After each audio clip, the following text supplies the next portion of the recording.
ఘనత మహిమ ప్రభావాలు ప్రభువైన యేసుక్రీస్తు నామానికి మాత్రమే కలుగునుగాక.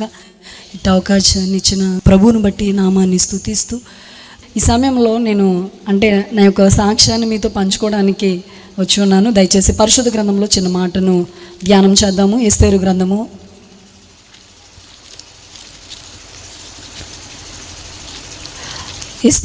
4వ అధ్యాయము 17వ వచనము స్టార్టింగ్ చిన్న మాట ఉంటుందండి. స్టార్టింగ్ దానికి 17 తిన్నంగా ఒక మాట ఉంది చూడండి. నేను నశించెదను అటువల్లే మొద్దుకై బయలుదేరి ఎస్తేరు తమకు ఆజ్ఞాపించిన అంతటి ప్రకారముగా జరిగించెను. చాలండి, ఈ మాట మీరు బాగా గుర్తుపెట్టుకోండి. నేను నశించిపోతాను, నా యూదులకి ఖచ్చితంగా రక్షణ మాత్రం అందిస్తాను, క్షేమాన్ని మాత్రం నేను ఆడదాన్నా లేకపోతే చిన్నదాన్నా ఇవన్నీ నాకు అనవసరం. నా యూదులకి ఖచ్చితంగా నేను ఇవ్వవలసిన ప్రొటెక్షన్, నేను ఇవ్వవలసిన క్షేమాన్ని ఖచ్చితంగా నేను ఇస్తాను అని చెప్పి ఒక తీర్మానం తీసుకున్న ఒక మంచి స్త్రీ అని చెప్పొచ్చు బైబిల్ గ్రంథంలో. హల్లెలూయా, హల్లెలూయా. అయితే చూడండి, ఈవిడ చేసిన ఒక గొప్ప పని ఏంటంటే ఆ రాణి యొక్క స్థానంలోకి వెళ్ళడానికి మీ అందరికీ తెలుసు. చిన్న మాట చెప్తాను, అదేంటి అని అంటే దేవుడిచ్చిన మహాకృప ఏంటంటే వస్తికి దేవుడు ఒక అర్హతనిచ్చాడు. ఎవరండి ఆవిడ? అహష్వేరోషు రాజుగారికి ఒక రాణిని ఇచ్చాడు అనేక దేశాలని పరిపాలించడానికి. కానీ ఆవిడ ఏం కోల్పోయిందయ్యా అంటే రాణి స్థానాన్ని, అర్హతని కోల్పోయింది. ఏం కోల్పోయింది? రాణి స్థానాన్ని, అర్హతని కోల్పోయింది. ఈరోజు చాలామంది మనం ప్రభు బిడ్డలుగానే ఉంటున్నాం, దేవుడు చాలాసార్లు మనకిచ్చిన భాగ్యాన్ని, ధన్యతను కోల్పోతున్న వాళ్ళు ఉన్నారు.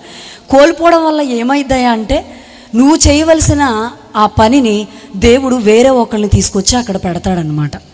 అంతే దానికి అర్థం. ఖచ్చితంగా అంటే ఆవిడ కలిగి ఉన్న అహంభావనాన్ని బట్టి చూడండి, ఆ షూషాన్ కోటలో ఏం జరిగిందంటే విందు జరుగుతుంది. రాణిగారిని ఆజ్ఞాపించాడు, రమ్మని చెప్పాడు. రమ్మంటే ఈవిడ ఏమందంటే నేను అన్నీ చూపించాడు, పనులను చూపించాడు, భోజనపు విందు అన్నీ చూపించాడు. ఈవిడ్ని కూడా చూపిద్దామని చెప్పి పిలుస్తుంటే ఈవిడ రాననేసరికి అప్పుడు మంత్రులు చెప్పారు, అయ్యా ఇదిగో ఈ రాణిగారు మీకే లోబడపోతే రాజ్య సంస్థానంలో ఉన్న నా భార్యలు కూడా, మా అందరి భార్యలు కూడా మాకు లోబడరు అని చెప్పింది. అలాగా రాజు మాటని తెక్కరించి ఆవిడకిచ్చిన స్థానాన్ని కోల్పోయింది. చెప్పండి, ఏం కోల్పోయింది? ఆవిడకిచ్చిన స్థానాన్ని. నేను మరలా చెప్తున్నాను, ప్రపంచంలో ఇన్ని కోట్ల మంది ప్రజల్లో ఎంతమంది ఉన్నా సరే దేవుడు ఇదే ప్రాంతంలో నిన్ను ఎన్నుకున్నాడంటే, నిన్ను ఏర్పరచుకున్నాడంటే, నువ్వు చిన్న సంఘమో పెద్ద సంఘం అవి పక్కన పెడితే నువ్వు ప్రభు బిడ్డగా మార్చబడ్డావంటే నేను అంటాను నువ్వు ఖచ్చితంగా ఎంత గొప్ప భాగ్యాన్ని సంపాదించుకున్నావంటే.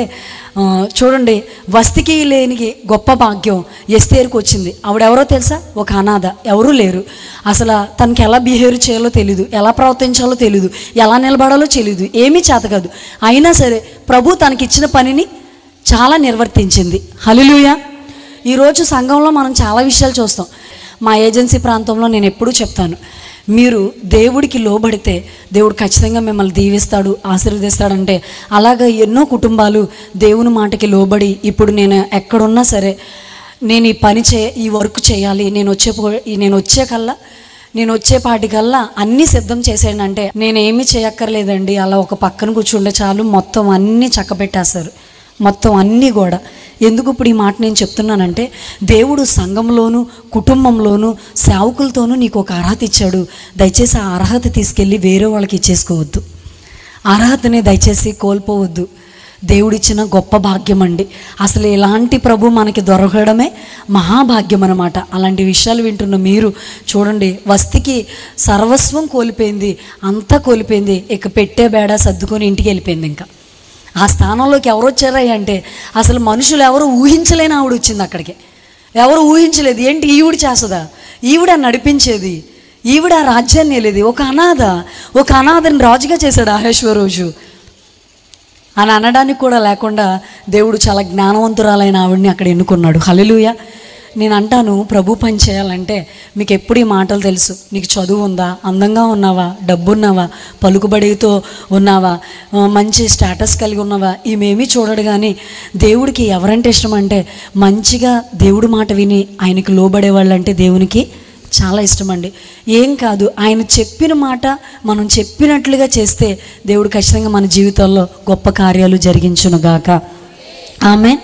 ఈరోజు ఈ మాటలు వింటున్న మీరు ఆల్రెడీ మీరు పాంప్లెంట్లో చూశారు. నా పేరు సుమలత అండి.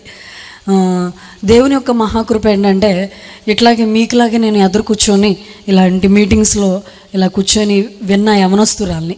నా యొక్క జీవిత విధానము దేవుడు అనుకోని సందర్భాల్లో నడిపించిన పరిస్థితులు, చాలా ప్రాంతాలకి దేవుడు ఇప్పటికీ తీసుకెళ్తున్నాడు. ఇక్కడికి నేను ఎప్పుడు రావాలంటే 2001లోనూ 2002లో రావాలి ఇక్కడికి నేను. కానీ ప్రభు చిత్తం ప్రణాళిక ఒకటి ఉంటుంది, దాన్ని బట్టే దేవుడు మనల్ని నడిపిస్తాడు. ఆమేన్. మరలా చెప్తున్నాను, క్రైస్తవులుగా పిలువబడిన నీవు, ఒక క్రీస్తుని ధరించుకున్న నీవు చాలా జాగ్రత్తగా ఉండండి. ప్రభువుకి దూరం అవ్వద్దు. దేవుడికి ఎట్టి పరిస్థితుల్లో ఏదో ఆశించుకొని దేవునికి సేవకులు కూడా అసలు ఎట్టి పరిస్థితుల్లో వెడలి వెళ్ళిపోవద్దండి, దూరంగా వెళ్ళిపోవద్దు. ఇప్పుడు మీరు చూస్తున్నారు సమాజంలో ఏ పరిస్థితులు జరుగుతున్నాయో. ఎందుకనంటే దేవుడికి ఎవరైతే దూరంగా ఉంటారో వాళ్ళల్లో దేవుని క్రియలు అనేవి జరగవు, మంచి క్రియలు అనేవి జరగవు. యోధా దేవుడితోనే ఉన్నాడు కానీ ప్రభుతోనే వెంబడించాడు, కానీ ఎక్కువగా యేసు ప్రభు గారిని ఆనుకొని ఉంది మాత్రం అందులో కొంతమంది శిష్యులు మాత్రమే. ఇస్కరియోతు యోధా మనసంతా ఎక్కడుందంటే ఎంతసేపు డబ్బు సంచి, యేసుప్రభు గారు ఎక్కడేం చేయమన్నారు, ఎవరెవరు ఎంతెంత డబ్బులు ఇస్తారు దాని మీదే శ్రద్ధ పెట్టాడు, లోకం మీదే శ్రద్ధ పెట్టాడు. కాబట్టి లోకాన్నే ఇక జుర్రుకుంటూ ఉన్నాడు. కాబట్టి శాశ్వతమైన లోకానికి కాకుండా అశాశ్వతమైన లోకానికి వెళ్ళిపోయాడు. నేను మరలా చెప్తున్నాను, చాలామంది యేసయ్యతోనే ఉన్నామని చెప్పుకుంటున్నారు, దేవుణ్ణి నమ్ముకున్నామండి, మేము హల్లెలూయా అండి, మేము క్రైస్తవులం అండి, మేము పుట్టుకతో క్రైస్తవులం అండి, ఇది అదేనని చెప్తారు. దేవుడు ఈ డిగ్రీలు ఏమి అడగడు కానీ మనల్ని ఒకటి నేను ఎక్కడికి వెళ్ళినా ఈ మాట చెప్తాను, నా కోసం నువ్వు ఎంత పరిశుద్ధంగా జీవిస్తున్నావు, నా కోసం నువ్వు ఎంతమందిని రక్షించుకున్నావు, నా కోసం నువ్వు ఎంత కష్టపడుతున్నావు అని చెప్పి ఖచ్చితంగా దేవుడు మిమ్మల్ని అడుగుతాడు. ఆ యొక్క తీర్పులోకి మనం వెళ్ళకముందే ఇక నుంచైనా ప్రభు ఇచ్చిన దినాల్ని జాగ్రత్తగా వినియోగించుకుంటే మనం చాలా ధన్యులు అన్నమాట. హల్లెలూయా. దేవుడు ఇక్కడ ఈరోజు ఈ మాటలు వింటున్న మీరు నమ్ముతున్నారా? ఈ 3 రోజుల సభలు బట్టి మీ కుటుంబాల్లో దేవుడు ఒక కార్యం చేయబోతున్నాడని. ఆమేన్. నమ్ముతున్నారా? మీరు నమ్మితేనే కార్యం జరిగిద్ది. ఎందుకంటే తూరు సీదోనులో ఒక్క కార్యం కూడా జరగలేదంట. ఎందుకో చెప్పనా? యేసుప్రభు గారు అక్కడికే వెళ్ళారు. వారికి ఉన్న అవిశ్వాసాన్ని బట్టి యేసయ్య అక్కడ ఏ ఆశ్చర్యమైన కార్యాలు జరిగించలేదు. ఏదో పెట్టారులే మా షిమ్మి పాస్టర్ గారు, మంచి వాళ్ళే పిలిచారండి, అబ్బో ఆ సాక్ష్యం విన్నప్పుడు చాలా ఏడుపు వచ్చిందండి, ఆ వాక్యం చెప్పినప్పుడు చాలా నవ్వు వచ్చిందండి, ఇవన్నీ అవసరం అండి. చాలామంది ఎమోషన్తో ఫీల్ అయిపోయి వింటున్నారు తప్ప కానీ ఇంటికి వెళ్ళిపోయిన తర్వాత ఏమండి మందిరానికి వెళ్ళిన తర్వాత ఇంకా అవన్నీ పక్కకి వెళ్ళి తుడిచేసుకుని ఎలా వెళ్ళిపోతాం అలా అయిపోతున్నారు అంతే. ఇప్పుడు భక్తి విధానం ఆ రీతిగా అయిపోతుంది. నేను మరలా చెప్తున్నాను, దయచేసి ఆ రీతిలోకి వెళ్ళొద్దు. ఒక తీర్మానం కలిగి, ఒక ప్రతిష్ట కలిగి, అయా నీకోసం నేను లోబడతాను అని చెప్పి ఈ 3 రోజుల సభలో ఒక నిర్ణయం నువ్వు తీసుకుంటే ఖచ్చితంగా ప్రభు నీ పక్షాన్ని నిలబడడానికి ఈరోజు సిద్ధంగా ఉన్నాడు. హల్లెలూయా. విశ్వాసంతో పలుకుతున్న మాట, నువ్వు దేవుడు పక్షాన నిలబడితే దేవుడు నీకన్నా ముందుగా ఆయన నీ పక్షాన నిలబడి ఉన్నాడు. ఎందుకంటే నీకెదురుగా నిలబడిన వాడు సైన్యములకు అధిపతి అయిన యెహోవా. ఆమేన్. ఈరోజు చూడండి, ఎస్తేరు అనాథను అనుకోలేదు కానీ నా ఎదురుగా నాతోను నా గుండెల్లోను నిరంతరం నేను ఎక్కడికి వెళితే అక్కడికే సైన్యములకు అధిపతి అని యెహోవా నాతో ఉన్నాడు. శోషాను కోట అయినా సరే గజగజ వణిగిపోతాం, రాజు ఎదురుగా నిలబడాలంటే చెమటలు పట్టేస్తే అయినప్పటికీ కూడా అంత ధైర్యంతో ఆవిడ వెళ్ళిందంటే దేవుణ్ణి ఏ రీతిగా ధరించుకుందో ఒకసారి గమనించుకోండి. ప్రభువుని నమ్ముకున్నామని కాదు కానీ దాన్ని ధరించుకుంటే దాని ప్రతిఫలాన్ని నువ్వు భూలోకంలో ఉండగానే అనుభవించునుగాక. ఆమేన్. ఈరోజు ఈ మాటలు వింటున్న నా పేరు సుమలత అండి. వాస్తవానికి మేము పుట్టిన ప్రాంతం విజయవాడ దగ్గర, కృష్ణా జిల్లా డిస్టిక్ అది. విజయవాడ దగ్గర ఆత్కూరు అని చిన్న పల్లెటూరు. ఆ పల్లెటూరులో మేము నివాసం చేస్తున్నాం. మా తల్లిదండ్రులకి 3 సంతానం. మా అన్నయ్య వచ్చారు, మా అన్నయ్య తర్వాత నేను, నాకు ఒక చెల్లి ఉన్నారు. ఆ పరిస్థితుల్లో మా కుటుంబం భయంకరమైన విగ్రహారాధనకి బానిసైపోయి ఉన్న పరిస్థితులు. ఎంత అంటే ఇంకా చెప్పలేనంత పరిస్థితులు. మా ఊరు చాలా పల్లెటూరు అండి. ఊర్లో ఏటేటా జాతరలు జరుగుతూ ఉంటే అక్కడికి మా నాన్నగారే వాటిని మేకల్ని తీసుకెళ్ళి ఆ యొక్క ఊరి పొలిమేరల దగ్గరికి తీసుకెళ్ళి వాటిని మా నాన్నగారి చేతుల మీదే జరిగేది. అంత ఎక్కువగా జరిగేది అనమాట మా ఇంట్లోంచి. ఆ పరిస్థితిని బట్టి అర్థం చేసుకోండి. ప్రతిరోజు మా ఇంట్లో తడి బట్టలతో దేవుళ్ళకి మొత్తం చేయాల్సింది ఎవరైనా అంటే ఒకవేళ ఆడవాళ్ళు చేస్తారు, కానీ మా నాన్నగారు ఎక్కువగా చేస్తూ ఉండేవారు. విజయవాడ మాకు బాగా దగ్గర కాబట్టి అక్కడికి ఏటేటా కొన్నిసార్లు ఇట్లాగ పుష్కరాలు కానీ వీటికి ఎక్కువగా మా నాన్నగారు మమ్మల్ని తీసుకెళ్తూ ఉండేవారు. ఇట్లాగ మా జీవితం వెళ్తుండగా మెకానిక్ వర్క్ చేస్తూ ఉండేవారు అని మా నాన్నగారు, లారీ మెకానిక్ వర్క్. అయితే విజయవాడ దగ్గరే చేస్తూ ఉండేవారు. ఆత్కూరు నుంచి అక్కడికి వెళ్తూ ఉండేవారు. ఇలా వెళుతున్న పరిస్థితిలో మా నాన్నగారు త్రాగుడు అనే వ్యసనానికి కూడా బానిసై ఉన్నారు. ప్రభువుని మేము తెలుసుకోలేదు, కానీ చెడు వ్యసనాలతో బాగా నింపబడి ఉన్నాడు. అవి ఎన్ని చెడు వ్యసనాలు అంటే మా అమ్మగారి మీద భయంకరమైన అనుమానం అనే చెడు వ్యసనాన్ని కూడా కలిగి ఉన్నారు. అలాంటి పరిస్థితుల్లో నా తండ్రి తరచూ నా తల్లిని కొట్టడం, అనుమానించడం. అందులో రెండు విషయాలు చెప్తాను. నా తల్లిని ఒకసారి చాలా పెద్ద పొడుగు జుట్టు అండి నా తల్లికి. మంచం కోళ్ళకి మా అమ్మగారిని జుట్టు కట్టేసి కొట్టుకు ఉండేవారు మా నాన్నగారు అర్ధరాత్రులు మేము పడుకున్న తర్వాత. ఒకరోజు మా నాన్నగారు ఏం చేశారంటే, మా బాబాయ్ మా చిన్నాన్న మీద అనుమానించేసి, లక్ష్మి మనం గుడి దగ్గరికి వెళ్ళాలి అని చెప్పి తీసుకొని వెళ్ళారు. అక్కడికి తీసుకెళ్ళి కర్పూరం ముద్ద మా అమ్మగారి చేతిలో పెట్టేసి వెలిగించారు. లక్ష్మి, ఇది నువ్వు తప్పు చేస్తే కాలిద్ది, తప్పు చేయకపోతే కాలదు అని చెప్పి నా తల్లిని తీసుకెళ్ళి ఆ విధంగా చేస్తే, ఇది చేయకపోతే నేను చంపేస్తానంటే, నా తర్వాత చెల్లి ఉందండి, మేమిద్దరం ఆడపిల్లలు, వీళ్ళు ఏమైపోతారని చెప్పి నా తల్లి చాలా భయపడిపోయి మా నాన్నగారు పెట్టిన ప్రతి బాధను అనుభవించింది. కొంతసేపటికి ఆ కొబ్బరం అయిపోయిన తర్వాత కళ్ళు తిరిగి అక్కడ పడిపోతే కనీసం మా అమ్మగారిని లేపడానికి కూడా అక్కడ ఎవరు వెళ్ళలేదు. తిరిగి మా నాన్నగారు ఇంటికి వెళ్ళిపోయారు. ఎప్పుడుకో మా అమ్మగారు లేచి ఇంటికి వచ్చేస్తే ఈ వేళ్ళు, ఈ అరిచేయి అంతా మా అమ్మగారికి కాలిపోయి 2 సార్లు సర్జరీ చేసిన మా అమ్మగారికి చెయ్యి నార్మల్ అవ్వలేదండి.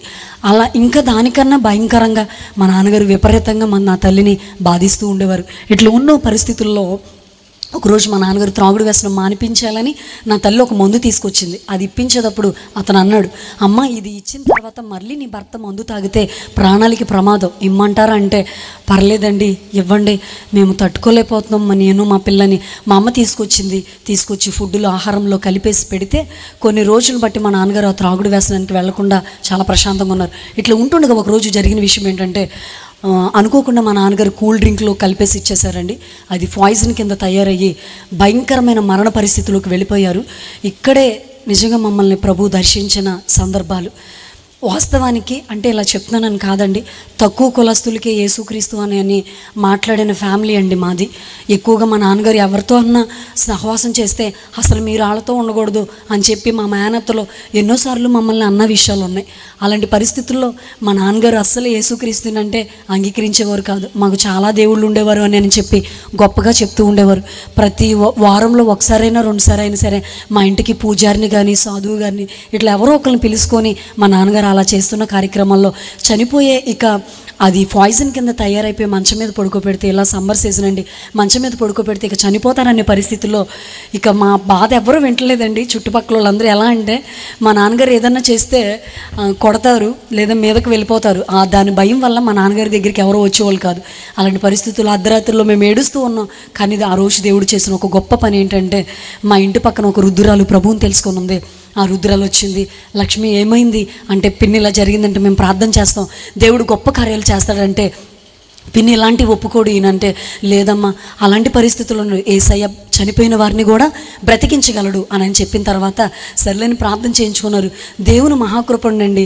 ఆ టైంలో దేవుడు మమ్మల్ని దర్శించాలని ప్రభు ప్రణాళిక, చిత్తము, ఆలోచన ఉంది కాబట్టి ఆ రోజు దేవుడు మమ్మల్ని, మా నాన్నగారిని దర్శించారు. తిరిగి మమ్మల్ని దేవుడు, మా నాన్నగారిని యథాస్థితిలోకి దేవుడు మమ్మల్ని మా చేతులకు అప్పచెప్పగాడండి. హల్లెలూయా. ఆల్రెడీ నోట్లోంచి నొరగొస్తుంది, బాడీ అంతా గ్రీన్ కలర్లోకి వచ్చేసింది. చాలా భయంకరమైన పరిస్థితి మా నాన్నగారు పడుతూ ఉన్న టైంలో ప్రభు మమ్మల్ని దర్శించడం, ఆ రీతిగా మా నాన్నగారు ప్రభువుని తెలుసుకున్నారు. ఇలా తెలుసుకున్న తర్వాత మెకానిక్ వరకు ఆపేసి మా నాన్నగారు ఇంట్లోనే ఉంటూ ఉండేవారు, ఎక్కడికి వెళ్ళేవారు కాదు. అయితే మా నాన్నగారి దగ్గరికి ఒక స్నేహితుడు వచ్చి, శ్రీను పలానా చోట కొవ్వూరు అనే ప్రాంతం దగ్గర, తూర్పుగోదావరి జిల్లా రాజమండ్రి దగ్గర కొవ్వూరు అనే ప్రాంతం దగ్గర ఇలాగా మెకానిక్ వర్క్ చేసే వాళ్ళు ఎవరూ లేరంట, నువ్వు వచ్చి అక్కడ మంచి షాప్ పెట్టుకోవచ్చు అని చెప్పి మాట్లాడారు. అప్పటికే మేము ప్రభువుని తెలుసుకున్నాం. బాప్తీసం తీసుకున్నారండి మా అమ్మ మా నాన్న 2006లో. ఇలా తీసుకుని మా జీవితం ఎదురుకు వెళుతుండగా నేనేమో 9th క్లాస్ చదువుతున్నాను, మా చెల్లి 6th క్లాస్ చదువుతుంది. మేము అక్కడికి వెళ్ళాము. అక్కడికి వెళ్ళిన తర్వాత మా అన్న ఇంటర్మీడియట్తో ఆపేసి మా నాన్నగారితో కలిసి మెకానిక్ వర్క్ చేస్తున్నారు. ఇలా వెళుతున్న తర్వాత ఊర్లోకి వెళ్ళాం. అసలు మాకు అక్కడ ఎవరూ తెలియదండి. అలాంటి పరిస్థితుల్లో అక్కడికి వెళ్ళిన తర్వాత జరిగిన విషయం ఏంటంటే, మా నాన్నగారు షాప్ పెట్టారు. మా జీవితం ఇంకెలా మారిపోయిందంటే, యేసుక్రీస్తులోకి వచ్చిన తర్వాత ఇక ఏది లోటు లేదండి. ప్రతిదీ మా చర్చిలో ఏదన్నా ఈవెంట్ జరిగితే ప్రతిదానికి మా నాన్నగారు అన్నీ ఇస్తూ ఉండేవారు. ఏదైనా సరే మనమే పాస్టర్ గారికి భోజనాలు పెడతాం. మా అమ్మగారు, మీరు నమ్ముతారు అనుకుంటాను, ప్రభులోకి వచ్చిన తర్వాత కొన్ని సంవత్సరాల వరకు కూడా చాలా ఇబ్బందులు పడ్డారు, చాలా బాధలు పడ్డారు.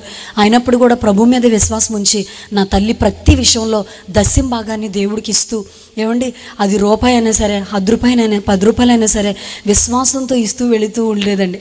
అలా వెళుతుండగా మేము కొవ్వూరు వెళ్ళిన తర్వాత ఇప్పుడు మా నాన్నగారు మా అన్నయ్య సంపాదిస్తున్న సంపాదన దేవుడు ఎట్లా హెచ్చించాడంటే దగ్గర వాళ్ళిద్దరూ కలిసి నెలకొచ్చి 90,000 సంపాదించేవారండి.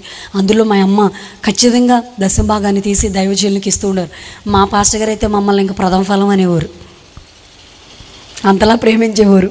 అయినా సరే అయినప్పటికీ ఇవన్నీ వాటికి మేము ముందు నుంచే అంతగా వాటికి ఏం మేము పడే టైప్ ఏం కాదులేండి. అట్లా అంత హెచ్చించేస్తే ముందు నుంచి అలా వెళ్ళిపోయే టైప్లా మా నాన్నగారు కూడా అలా ఉండేవారు కాదు. ఆ పరిస్థితుల్లో అయినా సరే మేము ఇచ్చేది, నేను ఎప్పుడూ చెప్తాను, పరిచర్య అయినా సరే, కానుకైనా సరే, దశంభాగమైనా సరే నేను దేవుడికి ఇస్తానని ఇవ్వాలి తప్ప కానీ మా సేవకుడికి ఇచ్చేస్తున్నాను అందుకే ఆయన కారు కొనేసుకున్నాడు అందుకే ఇలా తిరిగాడని ఎప్పుడూ ఆలోచన పెట్టుకొని ఇవ్వకూడదు. గొప్ప విషయం చెప్పిన మా ఏజెన్సీ ప్రాంతంలో నిజంగా జరిగిన పరిస్థితులు ఏంటో తెలుసండి. తినడానికి తిండి లేని పరిస్థితులు ఉంటాయి. సంవత్సరానికి జీడిమాడి తోట పంట మీదే బతుకుతారు వాళ్ళు, వర్షం పంట మీదే వాళ్ళు వ్యవసాయాలు చేసుకుంటారు. అలాంటి పిల్లలు విధవరాళ్ళు సైతము, ఏమీ పోషణ లేని వాళ్ళు సైతము ఈరోజు ప్రభు మందిరానికి వాళ్ళు గుప్పిలుగా దారాల్లో ఇవ్వడం మొదలుపెట్టారండి. ఇళ్ళు లేని వారికి కూడా దేవుడి సంవత్సరం అంతా ఇళ్ళు కట్టుకోవడానికి అవకాశాలు ఇచ్చారండి. హల్లెలూయా. ప్రభు ఎంతో కృప చూపించాడు. అందుకే ఆయన అన్నాడు, నువ్వు ధారాళముగా ఆయనకి ఇవ్వడం నేర్చుకుంటే ఖచ్చితంగా మనకి దేవుడు ఆకాశవాకులు ఇప్పడం అంటే ఇక నువ్వు తాళవేద్దామన్నా ఆగదది, ఇంకా ప్రభు ఆశీర్వాదం వస్తూనే ఉంటుంది. దేవునికి స్తోత్రం. అలాంటి పరిస్థితుల్లో మా కుటుంబం ఇంక దేవుడికి దగ్గర అయిపోయి ఇట్లా వెళ్తుండగా నేను 10th క్లాస్ అయిపోయింది. మా నాన్నగారు ఇక స్కూల్ మానేమని చెప్పారు. నీకు పెళ్లి చేసేయాలన్నారు. నేను అన్నాను, అప్పుడే నాకు పెళ్ళి ఏంటన్నాను అంటే మనలో త్వరగా పెళ్ళిళ్ళు అయిపోతే నీ పెళ్లి చేసేయాలని చెప్పి మాట్లాడిన తర్వాత సర్లేని చెప్పి నేను మందిరానికి చర్చికి ఇంటికి, మందిరానికి ఇంటికి, అంతే. ఈరోజు నేను ఈ స్థాయిలోకి వెళ్ళడానికి దేవుడిచ్చిన ఒక గొప్ప కృప ఏంటంటే మా సేవకులకి మేము ఎక్కువ పరిచర్య చేసామండి. వాళ్ళ కాళ్ళు పట్టుకుని ఎప్పుడు నొక్కలేదు కానీ అలా నొక్కించుకోలేదు. వాళ్ళు కూడా వాళ్ళ బాత్రూమ్లు కడగడం ప్రతిదీ మేము ఆడపిల్లలమైన మేము, మా చెల్లి, నాతో పాటు ఉన్న కొంతమంది పిల్లలు పరిచర్య అంతా చేసిన తర్వాత అర్ధరాత్రి 1 గంట 12ంటికి వెళ్ళేవాళ్ళమండి. అలాంటి పరిస్థితులు ఉంటుండగా మా నాన్నగారు అక్కడికి వెళ్ళిన తర్వాత కొత్త స్నేహితులు పరిచయం అయ్యేసరికి మళ్ళీ త్రాగుడు వ్యసనానికి బానిస అయిపోయాడు. మళ్ళీ అనుమానం, మళ్ళీ నా తల్లిని తరచూ కొడతడం. ఒకరోజు తెల్లవారుజామున నా తల్లి ఇలా పొట్ట మీద పడుకొని గుండ్ల మీద కూర్చొని గొంతుకు నులుముతుంటే తెల్లవారుజామున నేను చూశాను. అది ఏంటి నాన్న, ఊరు కానీ ఊరు వచ్చి ఎందుకు మమ్మల్ని ఇలా ఇబ్బంది పెడుతున్నారు, మీరు మారిపోయారు అనుకుంటే ఎందుకు నాన్న అని చెప్తే మా నాన్నగారు ఏం మాట్లాడుకో, మీ అమ్మ అదుగు అతనితో పాపం చేసింది అని చెప్పి మాట్లాడేవారు. చాలా ఏడుపు వచ్చింది. నా తల్లి చాలా అసలు ఏమీ తెలియదండి, అమాయకంగా ఉంటుంది, ఇంట్లోంచి అసలు బయటికి వెళ్ళదు, ఆవిడకి ఏం తెలియదు ఆవిడకి. అలాంటి పరిస్థితులు అలా మాట్లాడుతుంటే మాకు ఏం చేయాలో అర్థం కాక నేను ఎంతో కోపంతో, నాన్న నీలాంటి తండ్రి అసలు ఎందుకున్నాడో కూడా మాకు అర్థం కావట్లేదు, ఏంటి నాన్న యేసుక్రీస్తులోకి వచ్చిన తర్వాత కూడా మమ్మల్ని ఎంత బాధ పెడుతుంటే మా నాన్నగారు అట్లా చూస్తూ ఉండేవారు. అలా జరిగిపోయిన తర్వాత ఇక మా నాన్నగారి గురించి మారాలని చెప్పి నేను చాలా ప్రార్థన చేసేదాన్నండి. మందిరానికి వెళుతూ ఉండేదాన్ని, ఇంకా మందిరానికి ఇంటికి ఇట్లా వెళుతూ ఉండగా ఒకరోజు మా నాన్నగారు బాగా తాగేసి వచ్చేసి ఇంకెక్కువగా గొడవ చేస్తుంటే నేను ఒక నిర్ణయం తీసుకున్నాను. అప్పుడు ఇలాగే మీటింగ్స్ జరుగుతుంటే అప్పుడు ఒక సేవకుడు నాతో మాట్లాడుతున్నారు. నేను కరెక్ట్గా 18 సంవత్సరాల వయసులో బాప్తిసం తీసుకున్నానండి, యేసుక్రీస్తు నిజమైన దేవుడు అని. అలా బాప్తిసం తీసుకున్న తర్వాత ఇక నా పరిస్థితులు ఎదురుకు వెళుతున్నాయి.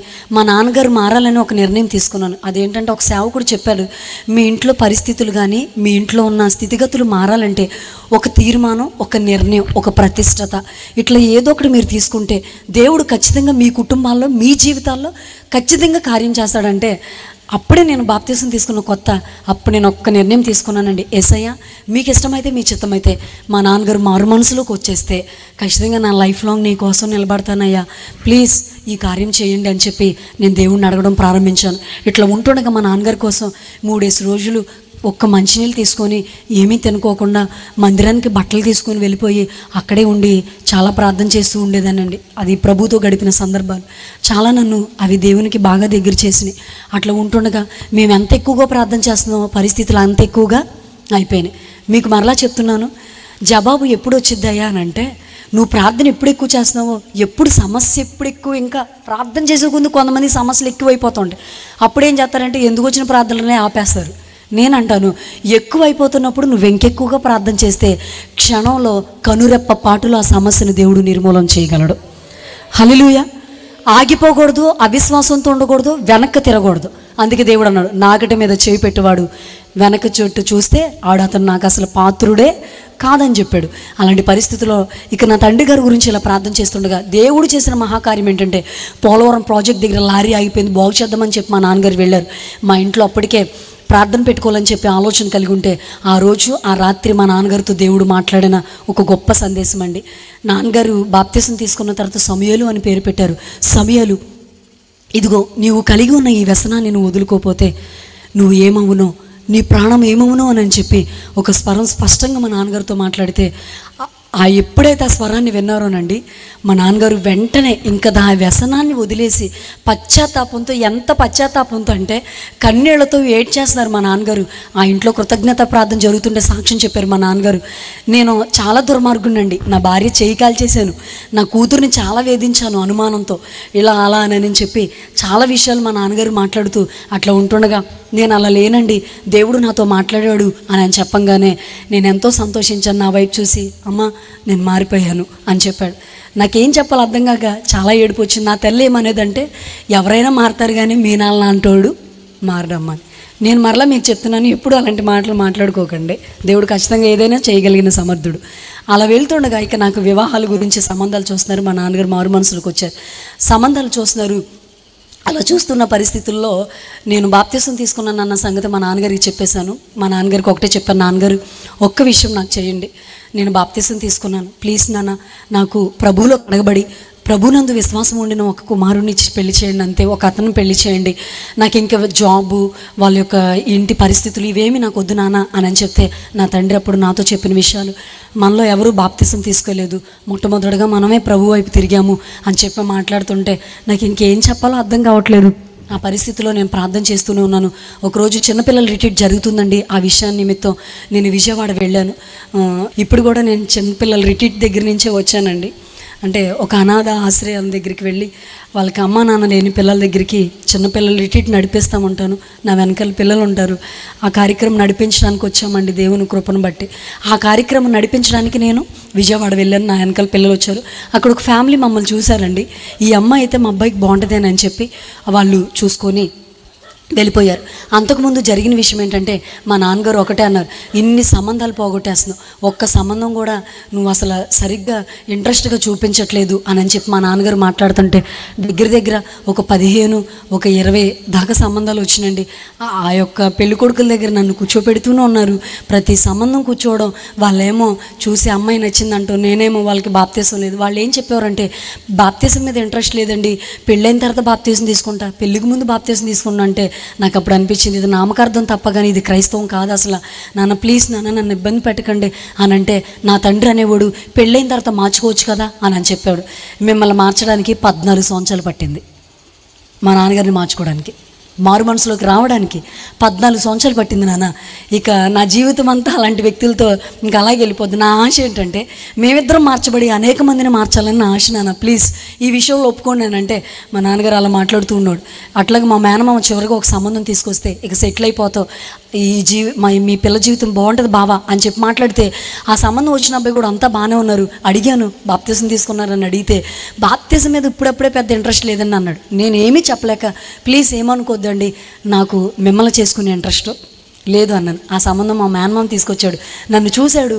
అసలు ఇంకా ఆ అబ్బాయి వాళ్ళు వెళ్ళిపోయారు. వెళ్ళిపోయిన తర్వాత, అసలు నీకు బుద్ధి ఉందేవే, నీ వెనకాల చెల్లుంది, అయినా నాకు డౌటు బాబా, ఇది ఎవరినో ప్రేమించి ఉంటుంది బాబా, అందుకే వచ్చిన సంబంధాలన్నీ పోగొట్టేస్తుందంటే నేను మా మామయ్యతో చెప్పా, మీ ఇంటికి కానీ పరువు తక్కిన పని మేము ఎప్పుడు చేయం మామయ్య, ఆ విషయాన్ని గుర్తుపెట్టుకోండి, నువ్వు మాటలకేం తక్కువ లేదు అది ఇదని చెప్పి కట్నాలు పెట్టుపోతులు ఇవన్నీ బోర్డు ఇవ్వాలని చాలా విషయాలు మాట్లాడుతుంటే, నేను మా మావయ్యకి ఎందుకో తెలియదు, దేవుడు ఆ విశ్వాసంతో మాట్లాడించిన మాట అని, మావయ్య ఇదే ఇంట్లోంచి వెళ్తాను, ₹1 కట్నం లేకుండా, ఏ పెట్టుపోతులు లేకుండా, దేవుడు నేను కోరుకున్న వ్యక్తిని ఖచ్చితంగా తీసుకొస్తారు, మీరు అందరూ చూస్తారు, నా చెల్లికి కూడా నేనే సంబంధం చూసుకుంటాను మావయ్య అని చెప్పి మా మావయ్యతో ఆ రోజు విశ్వాసంతో దేవుడు పలికిన మాట. వాళ్ళందరూ కోపాలతో వెళ్ళిపోయారు. నా తల్లి ఏడుస్తున్న వైపు చూసి, అమ్మ ఏదో ఒకటి చేయొచ్చు కదా, ఎందుకు అలాగనంటే నేను అన్నాను, ఇక్కడున్న మిమ్మల్ని కూడా అడుగుతున్నాను, ఒకటే చెప్పాను, తల్లిదండ్రులుగా ఉన్న మీరు ఎప్పుడైనా సరే మా కోసం ఉపవాసం ఉండి మొదటి జాములు లేచి ఎప్పుడన్నా నా వివాహం కోసం ప్రార్థన చేసావమ్మా అన్న. నా తల్లి అసలు ఏం మాట్లాడతలేదు, అలా చూస్తున్నారు. ప్రార్థన అయితే చేసేది అంతే. అలా చూస్తుంటే మా నాన్నగారు కూడా అలా చూశారు. నేను అన్నాను, మీరు చేయటం మొదలు పెట్టండి, నెల తిరగకముందు దేవుడు సంబంధాన్ని తీసుకొస్తాడు అని చెప్పి ఇలా విశ్వాసంతో, నా తల్లిదండ్రులు ఏం చదువుకోలేదండి, అలా చెప్తుండగా దేవుని కృపను బట్టి ఏం జరిగిందంటే సంబంధం ఇంకా వస్తూనే ఉన్నాయి. అయితే నా తల్లి అంది, ఆళ్ళు మారాలి ఈళ్ళు మారాలని ఉపాసాలు ఉన్నావు కదా, ప్లీజ్ అమ్మాయి ఒకసారి నా మాట ఏంటావా అంది. సరే ఏంటమ్మా చెప్పండి అంటే, 3 రోజులు ఉపవాసం ఉండి ప్రార్థన చేసుకోమని పెళ్లి కోసం అంటే, సర్లేని చెప్పి అప్పుడు నేను నిర్ణయం తీసుకున్నానండి. నా తల్లి తండ్రి కూడా తెల్లవారుజామున లేచి ప్రార్థన చేయడం. నా తల్లి ప్రతి శుక్రవారం దగ్గర తెల్లవారుజామున 4 గంటల నుంచి ప్రార్థన చేస్తూ 3 గంటల వరకు మనుషులు తాకుండా ఉపవాసం ఉండి నా కోసం ప్రార్థన చేసేది. కేవలం ప్రార్థన వల్లే, విశ్వాసం వల్లే మా జీవితాలు ఎదరికి వెళ్ళి అలా చేస్తుండగా దేవుడు నా జీవితంలో చేసిన ఒక గొప్ప కార్యం ఏంటంటేనండి, ఈరోజు నేను నిలబడ్డానికి కూడా దేవుడు అది చేసిన గొప్ప కార్యం. నేను మొదటి రోజు ప్రార్థన చేస్తాను. అయితే దేవుడిని చిన్న ఆశతో అడిగాను, యేసయ్యా వాళ్ళని వీళ్ళని కాదు కానీ నీకు ఇష్టమైతే నేను ఒక సేవకుని పెళ్లి చేసుకోవాలని ఉంది, ప్లీజ్ నాకు ఒక సేవకుని నా కోసం ఒక సేవకుని పంపిస్తారా అని చెప్పి దేవుడిని చాలా విశ్వాసంతో అడిగాను. అయితే నాకేమీ మొదటి రోజు నేను అలా అడిగాను. రెండో రోజు కూడా నేను ఇలాగ బైబిల్ పట్టుకొని దేవుడిని ప్రార్థన చేస్తూ కన్నీళ్లతో అడుగుతుంటే అప్పుడు నేను వెళ్ళబోతున్న ప్రాంతాలని దేవుడు నాకు కలలోను నేను ప్రార్థన చేస్తుండగా ప్రభు నాకు చూపించిన దృశ్యం ఏంటంటేనండి, ఒక పెద్ద తాటకిల్లు చుట్టూరు కొండలండి. నాకు చాలా ఆశ్చర్యం అనిపించింది. ఇప్పుడు కూడా ఏడుపు వస్తుంది ఆ విషయం తలుచుకుంటే, ఏంటి ఎంత గొప్ప కార్యమని. ఆ పెద్ద తాటకిల్లు చుట్టూరు కొండలు కనబడుతుంది. నాకేమీ అర్థం కాల. 3వ రోజు కూడా అలాగే జరిగింది. అయితే అంతా అయిపోయింది. మా సేవకుల దగ్గరికి వెళ్తే, అయ్యా ఇలా వచ్చిందయ్యానంటే మా పాస్టర్ గారు పరిశుద్ధాత్మ అంటే నమ్మరు, ఏమీ నమ్మరు. ఆయన ఏమో నవ్వుకుంటున్నారు, నా చుట్టుపక్కల ఉన్న యవనస్తులు కూడా నవ్వుకుంటున్నారు, అబ్బో దీనికే వచ్చిందంట అని చెప్పి మాట్లాడుకున్నారు. సర్లే అని చెప్పి నేను మా స్నేహితుల దగ్గరికి మాట్లాడదామని చెప్పి వాళ్ళని దేనికో పిలుద్దామని చెప్పి వెళ్తే వాళ్ళు నన్ను ఎగతాళి చేసిన మాటలు ఎలాగో తెలుసండి, మదర్ తెరీసా వస్తుంది, పాస్టమ్ గారు వస్తుంది అని చెప్పి మాట్లాడుకున్నారు. ఆ మాట నాకు వినపడింది. మా ఫ్రెండ్, నా బెస్ట్ ఫ్రెండ్ అండి అనిత, తను మాట్లాడింది ఆ మాట. నేను అప్పుడు తను అడిగాను, అనిత ఏమన్నావు, పాస్టమ్ గారు వస్తుంది అన్నావు కదా, నువ్వు చూస్తూ ఉండు అనిత, దేవుడు ఏదో ఒక రోజు నన్ను నా స్థాయిలోకి తీసుకెళ్తాడు, ఖచ్చితంగా నువ్వు నా చేతులతో ప్రార్థన చేయించుకుంటావు అని చెప్పి విశ్వాసంతో దేవుడు ఆ మాటను పలికించాడండి. ఈరోజు నేను ఆ ఇంటికి వెళ్ళిన ప్రతిసారి కూడా మా ఇంట్లో అసలు ప్రార్థన చేయకుండా వెళ్ళొద్దు నువ్వు అని చెప్పి ఈరోజు ఇప్పటికీ నాతోనే సహవాసం ఆ విధంగా నడుస్తుందండి. దేవుడు చేసిన ప్రణాళిక. అట్లా ఉంటున్న పరిస్థితుల్లో ఇంకా నా వివాహం కోసం ఎన్నో విషయాలు నేను అంటాను, ఎవరెవరో తాటేకలు కట్టరు కానండి, మన వెనకాల ఉన్న వాళ్ళే, మన దగ్గర ఉన్న వాళ్ళే కొన్నిసార్లు మనకి ఎన్నో విషయాలు ఏవేవో మాట్లాడేసుకుంటూ ఉంటారు. ఆ పరిస్థితుల్లో నా గురించి మా చర్చిలో వాళ్ళు అనేవారు, అమ్మాయి నీకు ఇంక పెళ్ళి అవదలే కానీ వెళ్ళి నన్స్లో కలిసిపో, వెళ్ళి సిస్టర్లో కలిసిపో అనేవారు. నేను అప్పుడే 2011లో షాలిం రాజాను చర్చికి వెళ్ళాను. ప్రభు చిత్తం అయితే నేను ఇక్కడ ఇంకా సిస్టర్లో కలిసిపోవచ్చు అని చెప్పి నిర్ణయం తీసుకుని వచ్చాను. అప్పుడు ప్రభు చిత్తం అయితే అలాగే చేస్తాను ఆంటీ అనేదాన్ని తప్పగానే వాళ్ళకు ఇంకో ఎదురు మాట నేనేం మాట్లాడేదాన్ని కాదు. ఆ పరిస్థితుల్లో ఇలా వెళ్తుండగా ఇక చివరిగా ఆ చిల్డ్రన్ డిట్రీట్ నడిపించేసి వచ్చేసిన తర్వాత నన్ను ఒక ఫ్యామిలీ చూశారు, ఫోటో పంపించారు. ఈ అమ్మాయికి బాగుంటుందని పంపిస్తే మా నాన్నగారు చూశారు. అది ఎవరనంటే దైవజనుడి సంబంధం. నేను ఎవరికైనా ఇచ్చి చేస్తాను కానీ సేవకుడికి మాత్రం నేను ఇచ్చి పెళ్లి చేయను అని చెప్పన్నారు.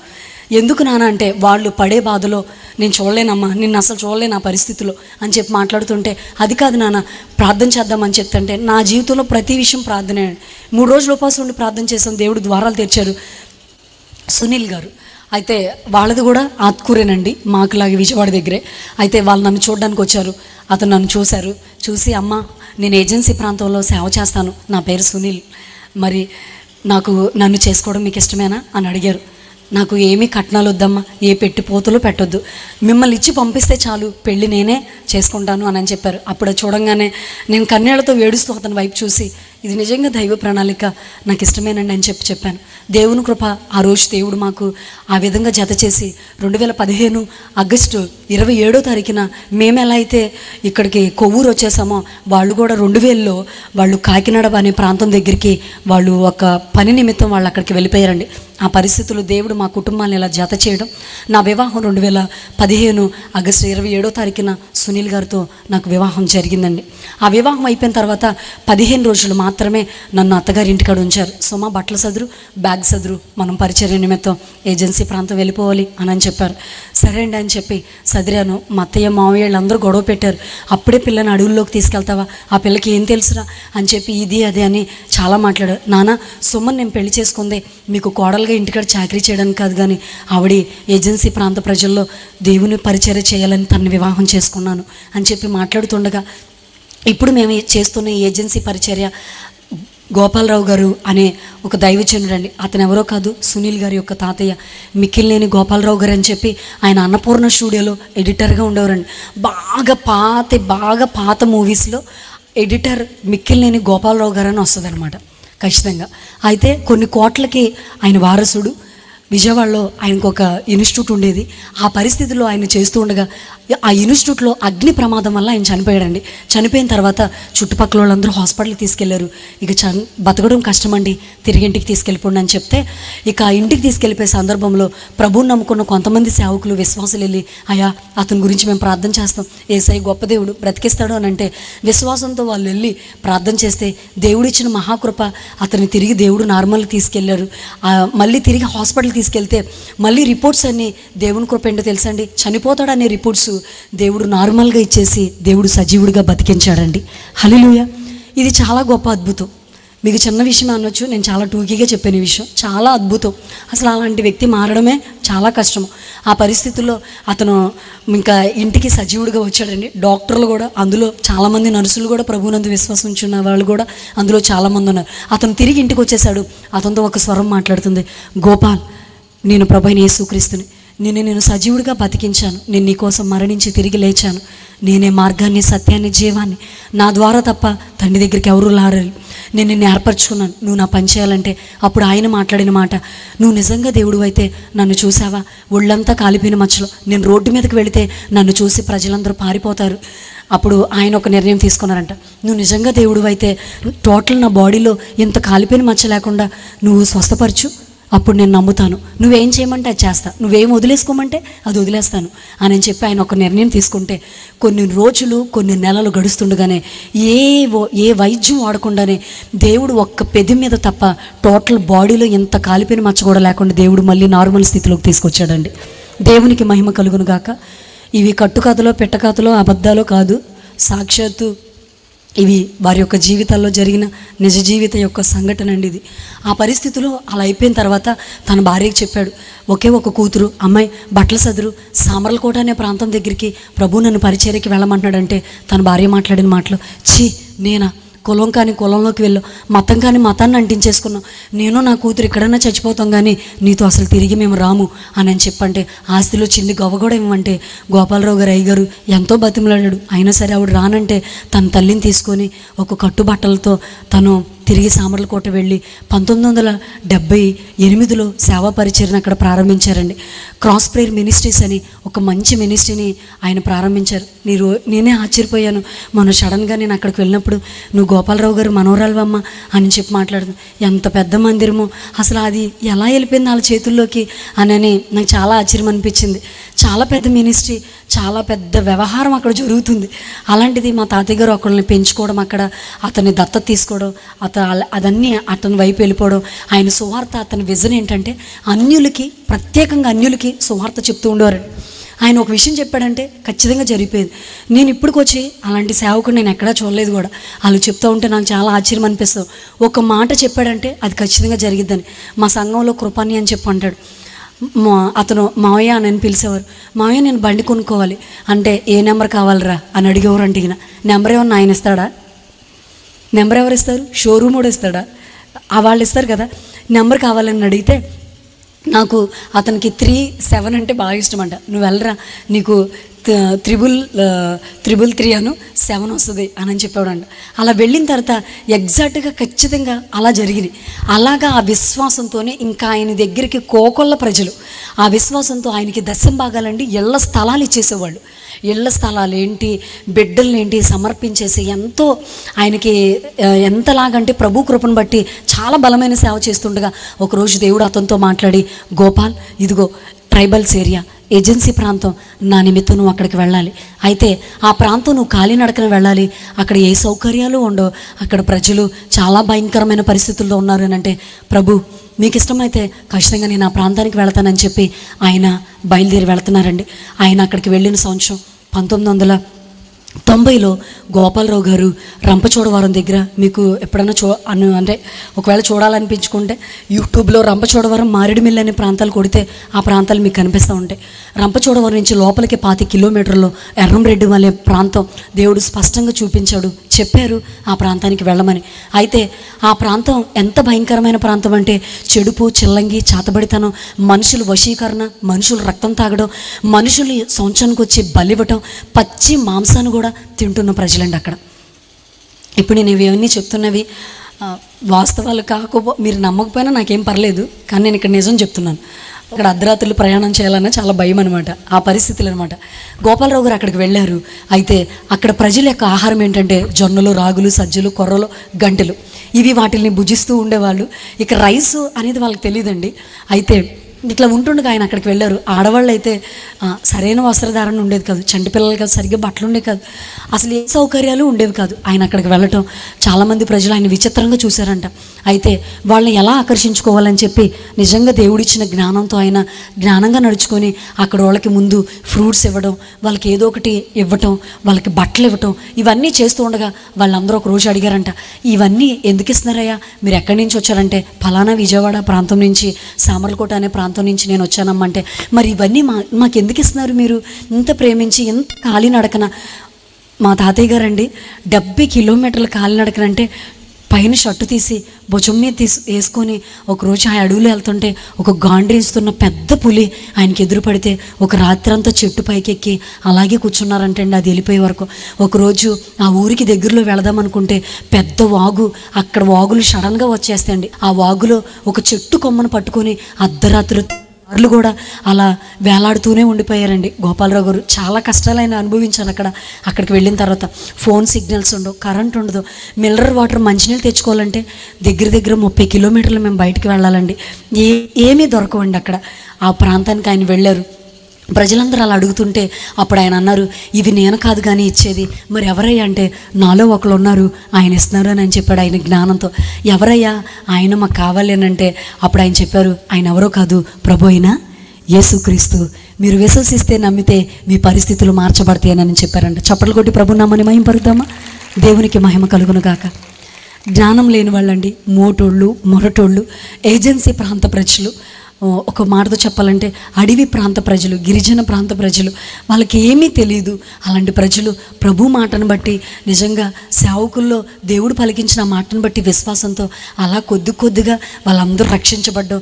దేవుడు చేసిన గొప్ప కార్యం ఏంటో తెలుసండి, 70 కుటుంబాలు ప్రభు యొక్క రక్షణలోకి వచ్చినాయండి అక్కడికి. హల్లెలూయా.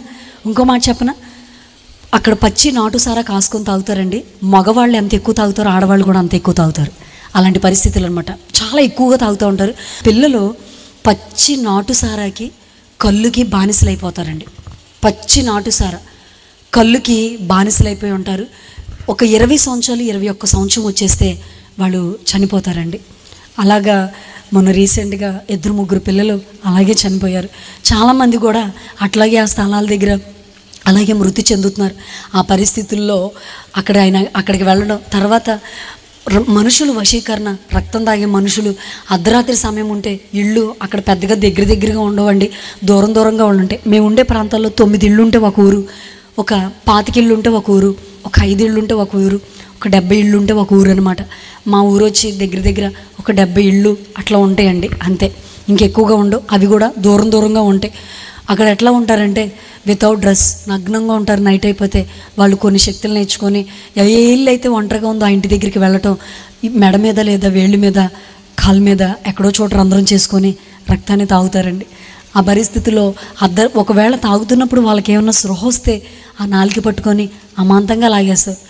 గోపాలరావు గారు వెళ్ళినప్పుడు జరిగిన విషయం ఏంటంటే, ఆ మనిషి చనిపోయిన తర్వాత అక్కడ ఎవరు ఏమీ చేయరండి, ఇంకేమీ చేయలేరు కూడా. పాతి పెట్టేసిన తర్వాత ఏ వ్యక్తులైతే ఆ మనిషి యొక్క బ్లడ్ తాగారో మరుసటి రోజు వాళ్ళు వెళ్ళి ఆ బాడీని తవ్వుకొని ఆ యొక్క చెయ్యిని, కాల్ని, పచ్చి మాంసాన్ని భుజిస్తున్న ప్రాంత ప్రజలండి అక్కడ. ఏటేటా ఖచ్చితంగా నరబలి అనేది అక్కడ జరుగుతున్న పరిస్థితులు. ఎట్లా అంటే మనకి పంట చేల్లో నారుమడి వేస్తారు చూడండి. ఆ నారుమడి సమయంలో చంటి పిల్లల్ని కానీ కొంచెం పిల్లల్ని బలించేసి ఆ గట్ల దగ్గరేసి పైన మట్టి కప్పేస్తారండి. చాలా లోతట్టు ప్రాంతాల్లో, అంత భయంకరమైన ప్రాంతాల్లో గోపాలరావు గారు వెళ్ళడం, ఆ ప్రజలందరూ ప్రభు వైపు త్రిప్పబడడం, కాలినడకతో చాలా ప్రయాసపడి వాళ్ళ కోసం చాలా భారంతో ఆ సేవ చేస్తున్న ఉంటుండగా ఒకరోజు ఇంకా ఆయన పరిస్థితులన్నీ మార్చబడుతున్నాయి. దగ్గర ఆయనకి చాలా వయసు పైబడింది. దగ్గర 60-70 సంవత్సరాలు వచ్చేసినాయి.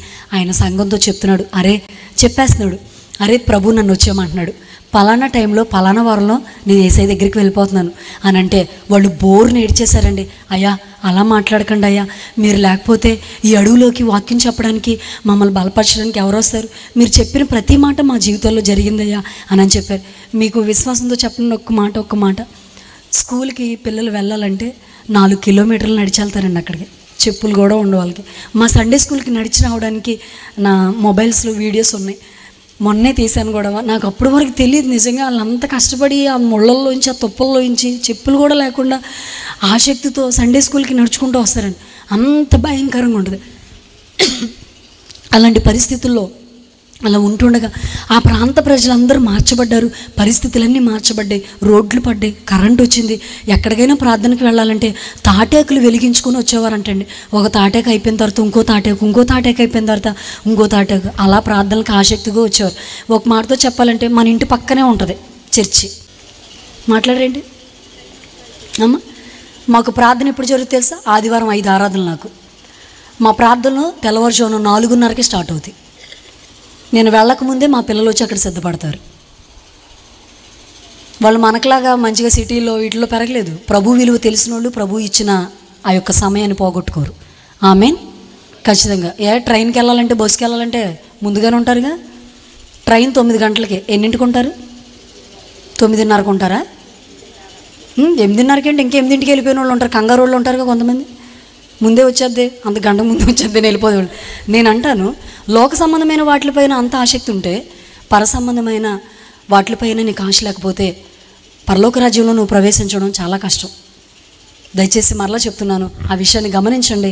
ప్రభువుకి దగ్గరగా ఉండండి, సమయానికి మందిరానికి వెళ్ళండి. ప్రభు త్వరగా వస్తున్నాడు. ఆమేన్. చాలా దగ్గరగా వస్తానన్న. మా దగ్గర ఒక పిల్లడు ఉండేవాడు, వస్తానన్న యేసురాజు రాకమా అంటాడండి అని అంటూ ఉండేవాడు. ఆడికి అతమని ఆ పాటే అనమాట, అలా మాట్లాడుతూ ఉండేవాడు. ఎందుకంటే ప్రభు వస్తానన్నాక ఖచ్చితంగా వస్తారు. కానీ ఇప్పుడు నువ్వు ఇంటికి వెళ్ళిన తర్వాత వచ్చేస్తే ఏం చేస్తావు?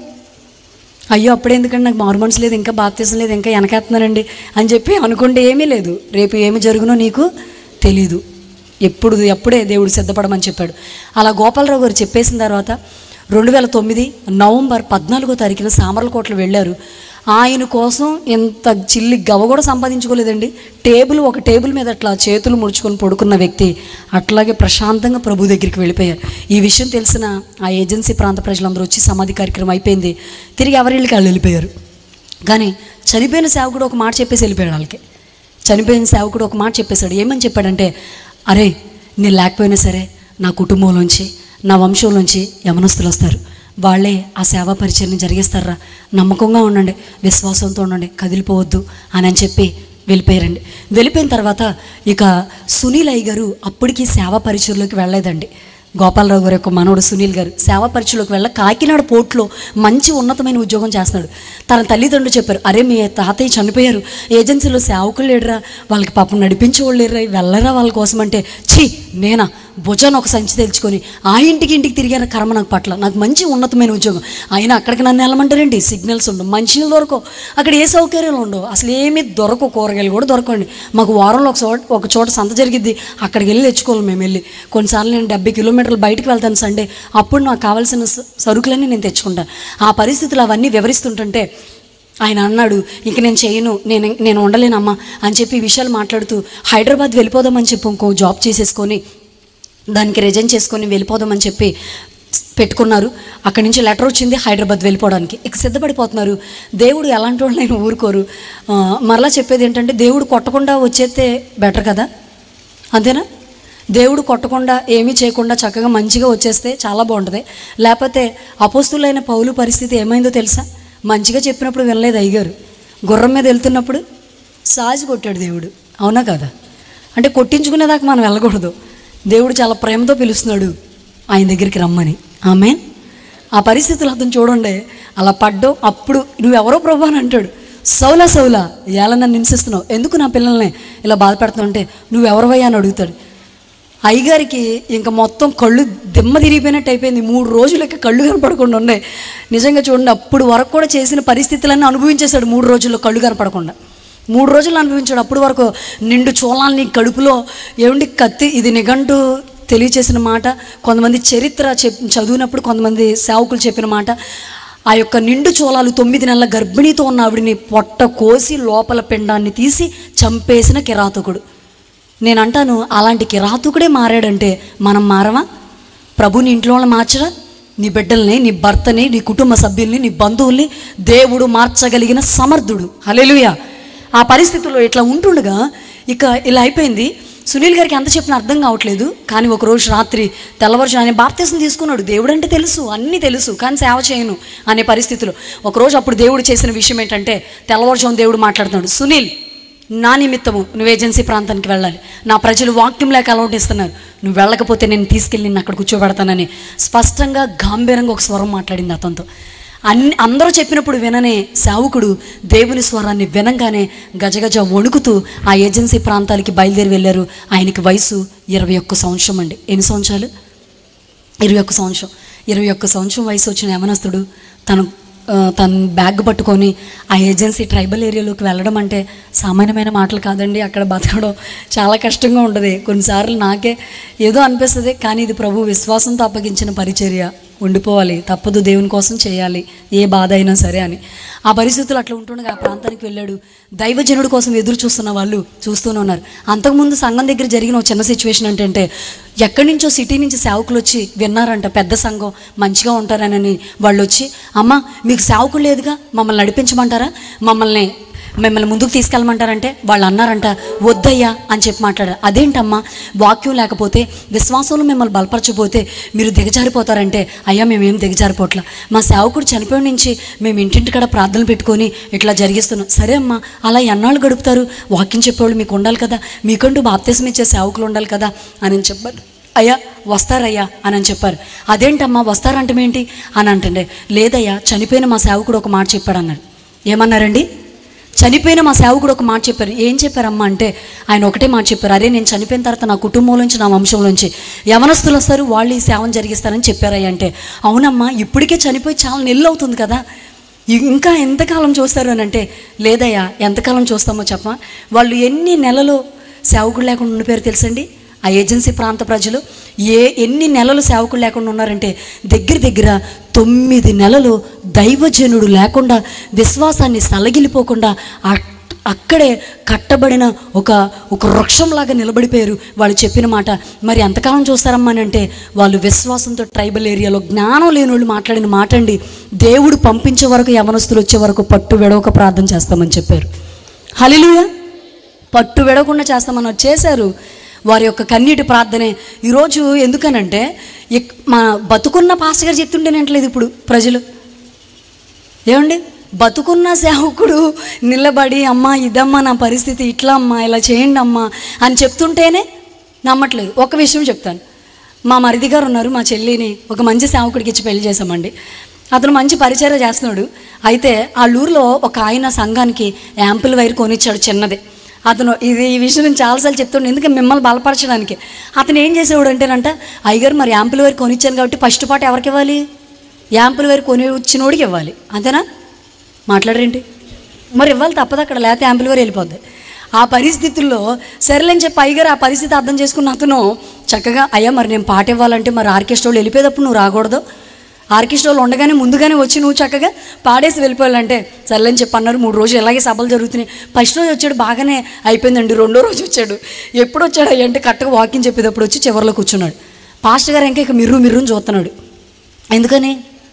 మధ్యలో లేపాను నాకు పాట ఎత్తాడేమని. పాస్టర్ గారు ఏమో అప్పటికే సమయం అయిపోయింది, మరి పాటలు ఇచ్చే వరకు అప్పటిదాకా ఎక్కడ ఉంటారండి. అట్లా ఉంటుండగా ఈలోపు అతను చూసి మీటింగ్ అయ్యే వరకు అలాగా కామ్గా అలాగ ఉండి అయ్యగారి దగ్గరకు వచ్చి, అయ్యగారు నా యాంపుల్ వైర్ నాకు ఇచ్చేయండి, నా యాంపుల్ వైర్ నాకు ఇచ్చేయండి అన్నాడు. యాంపుల్ వైర్ తీసుకొని వెళ్ళాడు, కుదురుగా లేడండి. తనకు వాళ్ళ అబ్బాయి ఉన్నాడు, తీసుకొని వెళ్ళిపోయినాడు. వాళ్ళ ఊరు చివర, వాళ్ళకి ఇల్లు అనమాట, ఆ ఊరు చివరి దగ్గర చిన్న హౌజా బాక్సులు అంటారు కదా, చిన్న చిన్న బాక్సులు, ఆ బాక్సులు పెట్టుకొని పొద్దున్న లేచిన కానీ ఇద్దరు, అతనేమో ఎస్పి బాలసుబ్రహ్మణ్యం లాగా, లేకపోతే ఇతనేమో కార్తీక్ లాగా, ఇద్దరు కలిసి తెల్లారు లేకపోతే పాటలు వేసుకొని పాడుకుంటూ ఉంటారంట. అంటే వాళ్ళ విధి విధానం అంతా వేరు. అంటే సేవకుడు ఒక మాట చెప్తే ఒక మాటని చెప్పడానికి ఈరోజు అసలు అలాంటి అవకాశం ఇవ్వట్లేదండి చాలామంది కూడా. మీరు అలాంటి వారు కాదు కదా. ఆమెన్, ఆమెన్ చెప్పుకోండి. ఆమెన్. ఎప్పటికీ దేవుడు అలాంటి మనస్తత్వాన్ని మనలోకి రానివ్వకుండా ఉంచునుగాక.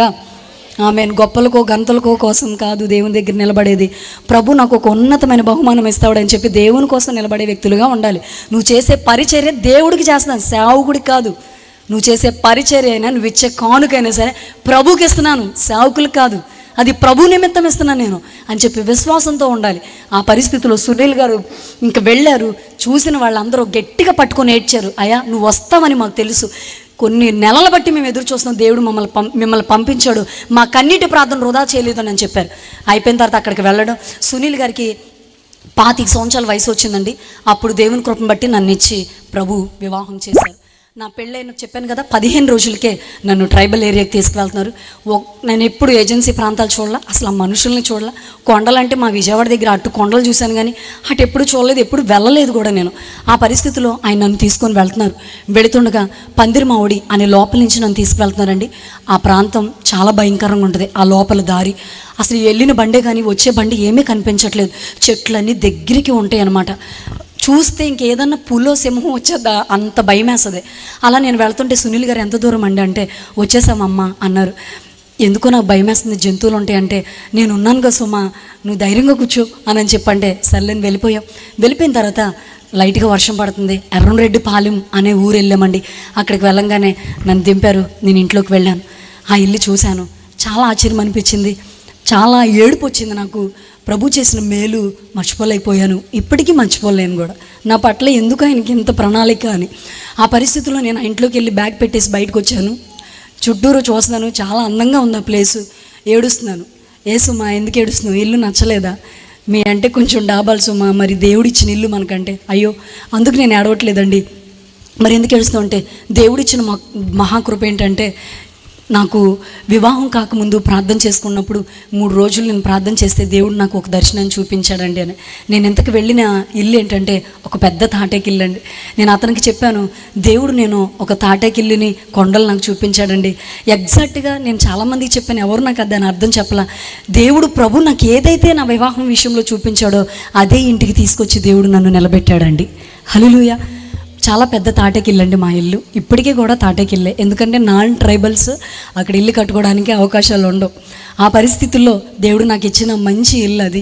చుట్టూరు కొండలు, అక్కడ చుట్టుపక్కల ఎక్కడ పెద్ద డాబాలు చూద్దామంటే ఉండవు. ఇప్పుడు ఈ మధ్య కట్టుకున్నారండి అంతే. అక్కడ నార్మల్గా అందరి తాటేకిల్లు, లేకపోతే ఎప్పుడో ఇందిరమ్మ గారు ఎవరో ఇచ్చిన పెంకుటిల్లులు, అవి కూడా పడిపోయి అట్లా ఉంటాయి అన్నమాట. ఆ పరిస్థితులు అక్కడికి వెళ్ళిన తర్వాత చాలా ఆశ్చర్యం అనిపించింది. ప్రభు సేవ చేసుకుంటూ వెళ్తున్నాం. నన్ను ఏజెన్సీలు ఇచ్చారన్న సంగతి మా నాన్నగారికి తెలియదండి, ఎందుకంటే మా అమ్మాయి కాకినాడలో ఉంటుంది, పరిచర్య చేసి వెళ్ళిపోద్ది అనుకున్నాను. కానీ నేను అక్కడికి వెళ్ళిపోయాను ఇంక ఫిక్స్ అయ్యి, ప్రభు కృపను బట్టి అక్కడ సేవ చేయాలి కాబట్టి. అక్కడికి వెళ్ళిపోయిన తర్వాత ఇక సునీల్ గారు నన్ను సేవలో నడిపిస్తూ ఇట్లాగా అన్నీ చెప్తూ ఉండేవారు. ఇలా చేస్తూ ఉండగా మా నాన్నగారు నా దగ్గరికి వచ్చారు. నిన్ను భయంకరమైన అడుగులో ఇచ్చేసానమ్మా అని చెప్పి ఏడుస్తున్నారు. నేను ఒకటే చెప్పాను, నాన్న మిమ్మల్ని మార్చుకోవడానికి ప్రభు ఎంతో కృప చూపించారు. ఇక్కడ పిల్లలు యవనస్తులు నాన్న, చిన్నపిల్లలు. నేను వెళ్ళిన కొత్తలోనండి సండే స్కూల్ పిల్లలు బాగా ఫుల్గా కళ్ళు తాగేసి సండే స్కూల్కి ఊక్కుంటూ వచ్చేవారండి. ఇలా వీడు ఎందుకు ఇలా ఊగేస్తున్నాడు అనుకునేదాన్ని నేను. అప్పుడు పిల్లలు చెప్పాడు, అక్క వాళ్ళు మొంత కళ్ళు తాగేసి వచ్చారండి పాట్టమ్మ గారు అనేవారు. ఫుల్గా కళ్ళు తాగేసి వచ్చారు. ఆ కళ్ళును వాళ్ళ దగ్గర నుంచి మాన్పించడానికి నాకు చాలా టైం పట్టింది. కానీ దేవుని కృప ఈరోజు అలాంటి అలవాట్లు ఏమీ లేకుండా 100 మంది పిల్లలతో అక్కడ సండే స్కూల్ నడిపించడానికి ప్రభు ఎంతో కృప చూపించాడండి. హల్లెలూయా. ఎంతోమంది అన్యులు అక్కడ ఆకర్షించబడుతున్నారు. ఇట్లా ఉంటుండగా మా నాన్నగారు ఒక లారీ తీసుకున్నారు. మేము వెళ్ళే ప్రాంతాలు ఎలా ఉంటాయంటే ఘాటీ సెక్షన్లు ఉంటాయండి. ఘాటీ ఎక్కేటప్పుడు కొంచెం ప్రమాదకరమైన మనుపులు ఉంటాయి, అక్కడ ప్రమాదకరమైన మనుషులు కూడా ఉంటారు. బండ్ల మీద చాలా కష్టం. మా పరిస్థితి చూసిన మా నాన్నగారు, బండి మీద వెళ్ళొద్దు బాబు, చిన్న కారు తీసుకోండి అని చెప్పి మా కారు కొనిచ్చి మా నాన్నగారు ఒక లారీ తీసుకొని దాని మీద డ్రైవర్ని పెట్టి వెళుతూ ఉండేవారు. బయటికి వెళ్ళిన ప్రతిసారి నేను ఫోన్ మాట్లాడాలంటే జియో సిగ్నల్ మాత్రమే పడిద్ది, అది కూడా ఒక 7 అంతస్తులు కొండెక్కి ఇలా మొబైల్ పట్టుకుంటేనే కానీ సిగ్నల్ పడదండి, అక్కడికి వెళ్ళాలి. అక్కడికి వెళ్ళిన ప్రతిసారి మా నాన్నకి నేను ఫోన్ చేయడం, నాన్న ఎన్ని పరిస్థితులు వచ్చినా ఆదివారం వచ్చేసరికి లారీ పక్కన పెట్టి మందిరానికి వెళ్ళండి నాన్న, దేవుడు మనకి ఇచ్చిన అవకాశం అని చెప్తూ ఉండేదాన్ని. ఇట్లా ఉంటుండగా మా నాన్నగారు ఒక రోజు నాతో చెప్పిన మాట, అమ్మ ఇదిగో మరి ఏంటంటే, ఎవరూ లేక ఒంటరినే అనాథగా మిగిలాను రావా యేసయ్య, ఆ పాట వింటంటే నాకు యేసే దగ్గరికి వెళ్ళిపోవాలనిపిస్తుంది, లేదా నీ దగ్గరికి వచ్చి సేవ చేయాలనిపిస్తుంది అన్న. ఏంటి నాన్న మీరు సేవ చేస్తారా అని అంటే, అవునమ్మా నేను సేవ చేస్తాను అంటే నేను చాలా ఏడ్చుకున్నానండి. ఎందుకంటే ఒక కన్న తండ్రి ఒక కన్న కూతుర్ని అనవలసిన మాటలు కూడా, అనకూడని మాటలు కూడా మా నాన్న అన్నారండి. అది నేను మీతో చెప్పలేదు, అంతే తేడా. అంత భయంకరంగా మాట్లాడేవారు. కానీ ఈరోజు మా నాన్నగారు నోట్లోంచి నేను కూడా ప్రభు సేవ చేస్తాను అని అలా మాట్లాడుతుంటే చాలా ఆశ్చర్యం అనిపించింది. నాన్న దేవుని చిత్తం అయితే ఖచ్చితంగానని. ఇట్లా ఉంటుండగా నేను ప్రెగ్నెంట్తో ఉన్నాను, నాకు 6వ నెల అండి. ఆ పరిస్థితుల్లో ఇంకా మా జీవితం ఎదరికి వెళుతుంది. ఇట్లా వెళుతుండగా మా నాన్నగారు ఒకరోజు లారీ తీసుకొని నాగపూర్ అనే ప్రాంతానికి వెళ్ళారు. అక్కడి నుంచి తిరిగి వచ్చేస్తున్నారు. ఒక ప్రాంతం దగ్గర, మహబూబ్ నగర్ అనే ప్రాంతం దగ్గర లారీ ఆగిపోయింది.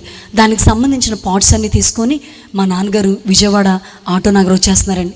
వచ్చేసేటప్పుడు అర్ధరాత్రి సమయంలో మా నాన్నగారు ప్రయాణం చేస్తూ ఒక బొలోరో వ్యాన్ డిక్కీ వ్యాన్లో, అందులో బరువైన సామానం చాలా ఉన్నాయి, గేర్ బాక్సులు అంటారు అవి, తర్వాత ట్రాక్టర్ ఇంజిను, ఇంకేవేవో ఉన్నాయండి. అయితే ఆ వెనకాల మా నాన్నగారు కూర్చున్నారంట.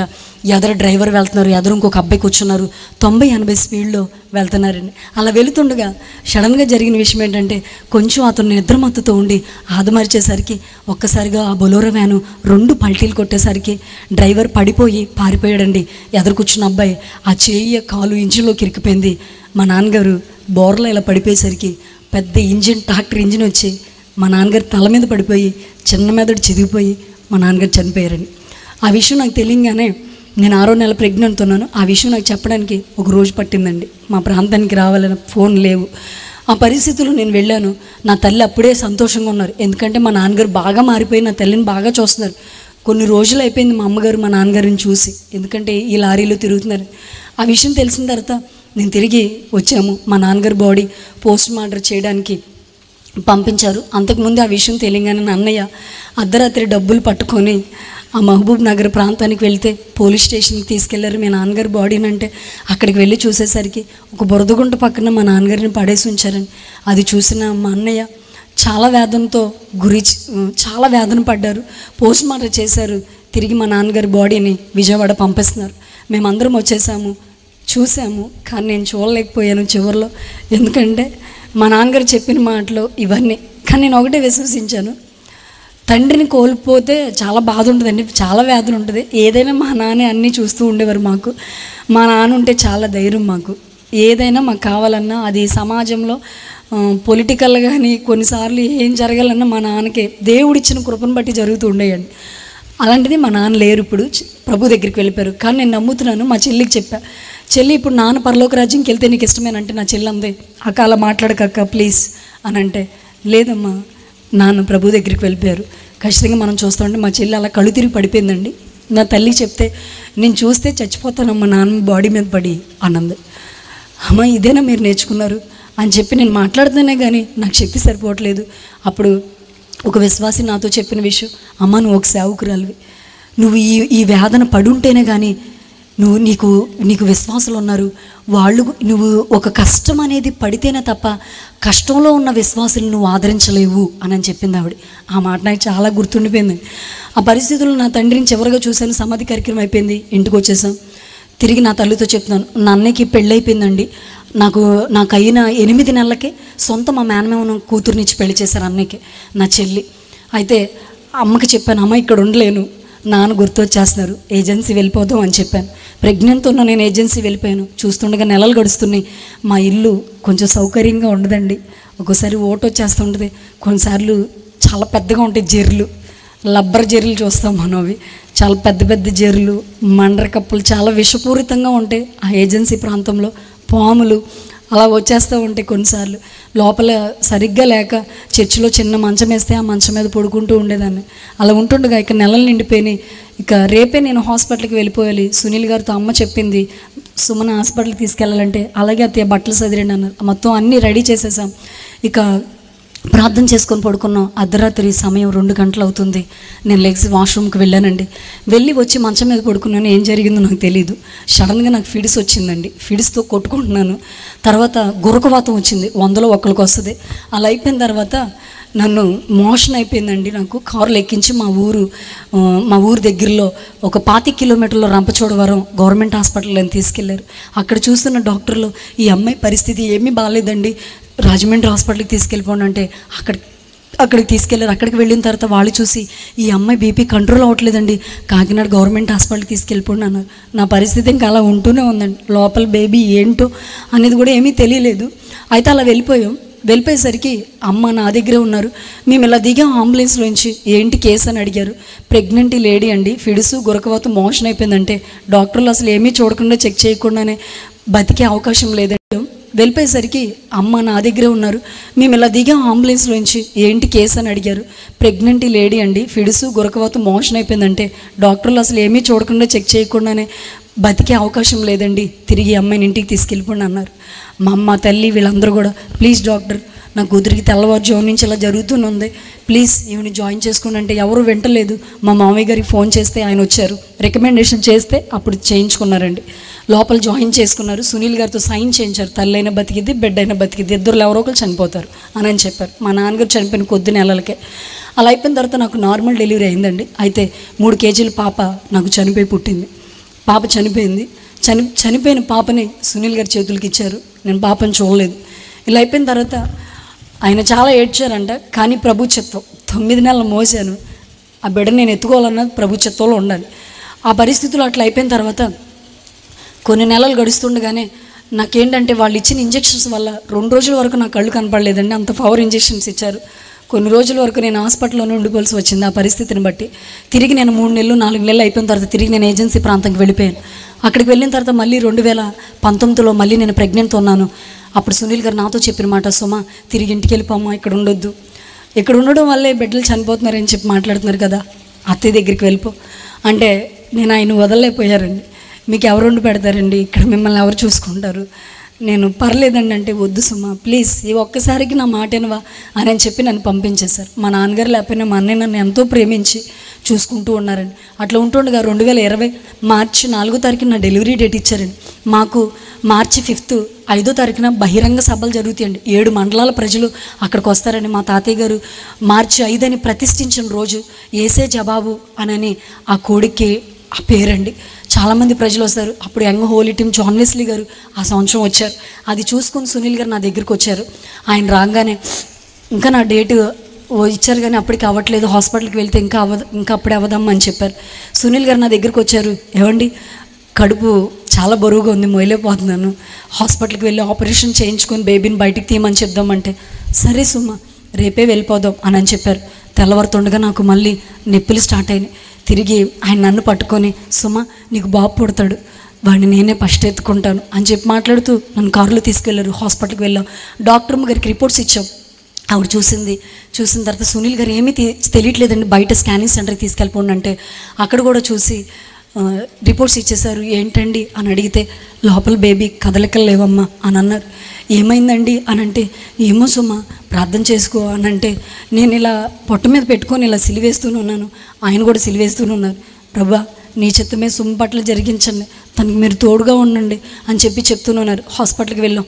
రిపోర్ట్స్ డాక్టర్ గారికి ఇచ్చాం. అంతా చూశారు. మళ్ళీ చెక్ చేశారు. నన్ను చెక్ చూసి సారీ సునీల్ గారు, లోపల బేబీ చనిపోయిందండి అని చెప్పారు. లోపల బేబీ చనిపోయి క్రాస్గా తిరిగిపోయిందండి అని చెప్పారు. అనేసరికి ఆయన నా వైపు చూస్తూ, ఇక చనిపోయిన బిడ్డ లోపల ఉంది, నేను ఇలాగే కడుపుతో అలాగే లుంచునిపోయి ఉన్నాను, ఉంటే నేను ఏడిస్తే ఆయన ఏడుస్తాడేమో అని చెప్పి దిగమింగుకొని అట్లాగే లోపల ఇప్పుడు నా కడుపులో చనిపోయిన బిడ్డ ఉన్నాడు అని చెప్పి ఇవన్నీ గుర్తొస్తున్నాయి. అయితే అవన్నీ ఉంటుండగా నాకెందుకో ప్రభువు నా పట్ల చేస్తున్న ఒక కార్యం గుర్తొస్తుంది. నా యోబుని చూసావా, 10 మంది పిల్లలు ఒక్కరోజే చనిపోయినా యోబు నన్ను ఎక్కడ విడిచిపెట్టలేదంటే, అప్పుడు నేను ప్రభుతో మాట్లాడుకుంటున్న మాట, తండ్రి నేను అస్సలు నిన్ను వదిలిపెట్టుకున్నాయా, బిడ్డలు నీ చేతుల్లోనే ఉన్నారు, ఏది ఇవ్వాలన్నా నువ్వే ఇవ్వాలి అని చెప్పి అయిపోయిన తర్వాత సునీల్ గారికి కూడా ఆ మాట చెప్పాను. నన్ను ఆపరేషన్ థియేటర్కి తీసుకెళ్లారండి. పెద్ద ఆపరేషన్ పరిస్థితి ఎలా ఉంటుందో స్త్రీలకు తెలుసు. ఆ పరిస్థితుల్లో నన్ను తీసుకెళ్లారు. ఆపరేషన్ చేశారు. లోపల బేబీని బయటికి తీశారు. 4 కేజీల అబ్బాయి చనిపోయి పుట్టాడండి. బాబు పుట్టాడు, వాడు చనిపోయాడు. అయితే వాడిని నేను చూడలేదు. డాక్టర్లు చెప్పిన మాట, ఈ అబ్బాయి చనిపోయి 2 రోజులు అయిపోయిందండి. తల్లిని ఇప్పుడు నొప్పి వచ్చిందని తీసుకురాకపోతే ఈ అమ్మాయి ప్రాణాలకి ప్రమాదం అయిపోయేది అని చెప్పారు. ఇదంతా అయిపోయిన తర్వాత వాళ్ళు నన్ను అడుగుతున్నాను, నీకు తెలియలేదా సుమ అంటే, లోపల చనిపోయి అంటే అది పైకి కిందికి ఊగటం వల్ల నేను అవే కదలికలు అనుకున్నానండి, నాకేమీ తెలియలేదు అని చెప్పాను. అని అంటే ఇంకేమీ మాట్లాడలేదండి. 9 రోజులు హాస్పిటల్లో ఉన్నాను. చాలా పరిస్థితులు అనుభవించాల్సి వచ్చింది. తిరిగి ఇంటికి వచ్చేసాం. నా తల్లి మానసికంగా ఒత్తిడికి గురి చెందారు. ఇంట్లో సరిగ్గా ఉండట్లా, ఎవరితో మాట్లాడతలా. ఏంటి అని అంటే, హాస్పిటల్కి తీసుకెళ్తే మీ అమ్మగారికి బ్రెయిన్లో నరాలు వాసిపోతున్నాయండి, సడన్గా ఏమన్నా నువ్వు చెప్తే మీ అమ్మ పిచ్చిది అయిపోద్దండి అని చెప్పారు. మా అమ్మగారి కోసం మతి సిమితంలో ఉండదండి అని చెప్పారు. కానీ నేను ఎక్కడ ఏడవకుండా ప్రభు ఇచ్చిన కృప ధైర్యంతో ఆ విధంగా వెళుతుండగా ఇంకా చివరిగా జరిగిన విషయం, నాకు ఇంకా ఇంటి దగ్గరికి వచ్చి 3 నెలలు ఉన్న తర్వాత తిరిగి నేను సునీల్ గారి దగ్గరికి వెళ్ళిపోయానండి. అక్కడికి వెళ్ళిపోయిన తర్వాత చాలా ప్రశాంతంగా ఉంది. సునీల్ గారు నన్ను పట్టుకుని ఏడ్చేశారు. ఇంకెక్కడికి వెళ్ళొద్దు సుమ, మనకు పిల్లలొద్దు, ఎవరొద్దు, సంఘమే మన పిల్లలు అని అంటే సరేలేని చెప్పి మేము ఆ విధంగా ఉన్నాం. ఆయన నాతో చాలా ప్రమాణాలు చేయించారు. సుమ, ఏం జరిగినా ఇక్కడి నుంచి వెళ్ళవు కదా, ఇక్కడే ఉండిపోతావు కదా అని చెప్పన్నారు. అయ్యో అలా మాట్లాడుతున్నారు ఏంటండి, నేనెక్కడికి వెళ్ళిపోతాను అని చెప్పాను నేను. అలా అయిపోయిన తర్వాత ఆయన నాతో అన్న మాటలు, సుమ అక్టోబర్ మీటింగ్స్ వస్తున్నాయి సుమ, సభలు పెట్టాలి సుమ అని చెప్పన్నారు. సరే అండి పెడదామన్నా. అయితే మన జనరేటర్ పాడైపోయింది సుమ అని చెప్పారు. మాకు కరెంటు పోతే కరెంట్ సరిగ్గా రాదండి. మొన్న కూడా ఒక 6 రోజులు 5 రోజులు దగ్గర ఒక 15 రోజుల వరకు కూడా 10 రోజులు అట్లాగా కరెంటు లేని పరిస్థితులు ఉండాల్సి వస్తుందండి. మా దగ్గర ఉంటే కొవ్వొత్తులు లేకపోతే ఛార్జింగ్ లైట్లు పెట్టుకోవడానికి కూడా ఇంకేమీ ఉండదండి. అట్లా ఉండాల్సి వస్తుంది చీకట్లో కొన్నిసార్లు. అలా ఉంటుండగా మా సంఘంలో ఇద్దరు విశ్వాసులు ప్రేరేపించబడి మా అయ్యగారు మీటింగ్స్ పెడితే ఇబ్బంది పడుతున్నారని చెప్పి 40 kV పెద్ద జనరేటర్ 2,50,000 పెట్టి దేవుని యొక్క సంఘానికి కొనిచ్చారండి వాళ్ళు. హల్లెలూయా. అది మేము తెచ్చుకోవాలంటే 70 కిలోమీటర్లు బయటికి వెళ్ళి తెచ్చుకోవాలి. నిజంగా ప్రభు వాళ్ళని ప్రేమించి ఇద్దరు విశ్వాసులు వాళ్ళే చాలా కష్టపడి చేశారు. చేసిన తర్వాత అది ఒక ప్లేస్లో పెట్టారు. దాని లోపలికి నీళ్ళు వెళ్ళిపోయి కాలిపోయింది. సుమ జనరేటర్ పాడైపోయింది, తీసుకొని నేను వెళ్తాను సుమ అని అంటే సరే అని చెప్పాను. 2020 సెప్టెంబర్ 7వ తారీఖున నా జీవితంలో నా పరిస్థితి ఎప్పుడు ఇలా వెళ్ళిపోద్దని నేను అనుకోలేదండి. అంటే నేను ఒకటి అనుకుంటాను, ప్రభు ఇంకోటి అనుకుంటారు కదా. ఆ పరిస్థితుల్లో నా భర్త ఆ రోజు సెప్టెంబర్ 7వ తారీఖున రాత్రి కరెంటు పోయింది. మేమిద్దరం కలిసి భోజనం చేస్తుంటే అప్పుడు ఆయన నాతో అన్నారు, సుమ నువ్వు నాతో చేసిన ప్రమాణాలు గుర్తున్నాయా? ఇక్కడి నుంచి వెళ్ళిపోనని చెప్పావు, వీళ్ళని వదిలేసి వెళ్ళిపోనని చెప్పావు, ఈ పరిచర్ని వదిలేసి వెళ్ళనని చెప్పావు, ఇవన్నీ గుర్తున్నాయి అంటే, అయ్యో అవేంటండి అలా అడుగుతారు, నాకు అన్నీ గుర్తున్నాయి అని అడుగుతూ ఆయన అన్నారు, సుమ సంఘస్థుల్ని ప్రేమతో ప్రేమించు, వాళ్ళ దగ్గర ప్రేమగా ఉండు అని చెప్పి మాట్లాడుతుంటే, అయ్యో నేను ఖచ్చితంగా మీకు ఇచ్చిన మాటలన్నీ నేను చేస్తానండి అని చెప్పాను. ఇలా అయిపోయిన తర్వాత సునీల్ గారు ఇక తెల్లవారుతుంది, అన్ని వెహికల్స్ నడుపుతారండి. అయితే నేను అన్నాను, ఆ రాత్రి పడుకుందామంటే, సుమ నాకు చర్చిలో పడుకోవాలనిపిస్తుంది, చర్చిలోకి వెళ్దామా అన్నారు. సర్లేని చెప్పి చర్చిలోకి వెళ్ళామండి, పడుకున్నాం. అప్పటికే నాకు కుట్ల నొప్పులు తగ్గలేదండి. అక్కడ చలి ఎంత భయంకరంగా ఉంటుందంటే వేడి నీళ్ళతో కడిగేదాన్ని నేను అంట్లు, అంత భయంకరంగా ఉంటుంది చలి. ఆ చలిలో నేను లెగలేక పడుకుని పోతే ఆయన నాకన్నా పొద్దున్నే లెగిసి, సుమ లెగు కాఫీ పెట్టు నేను బయలుదేరి వెళ్తాను అని అంటే, సంఘంలో యవనస్తులు 2 తమ్ముళ్ళు తీసుకొని ఆయన ట్రాక్టర్ బాడీకి ఈ జనరేటర్ని తగిలించి మా ఊరు చివరి నుంచి 70 కిలోమీటర్లో దాన్ని బాగు చేయించడానికి తీసుకువెళ్తున్నారని. అప్పుడు ఆయన నాతో చెప్పిన మాటలు, సుమ నేను 1 గంటకల్లా వచ్చేస్తాను, భోజనం ఏర్పరిచే అని చెప్పన్నారు. సరే నేనని చెప్పాను. అయిన తర్వాత అప్పటికి మాకు సిగ్నల్ రాలేదండి. ఇప్పుడు ఈ మధ్య అది కూడా ఎయిర్టెల్ ఒక్కొక్కసారి ఉంటే ఉంటుంది, లేకపోతే లేదు, అలాంటి పరిస్థితులు ఉంటాయి. అప్పుడు నాకు సిగ్నల్ లేదు, సునీల్ గారి దగ్గరే ఫోన్ ఉండేదన్నమాట.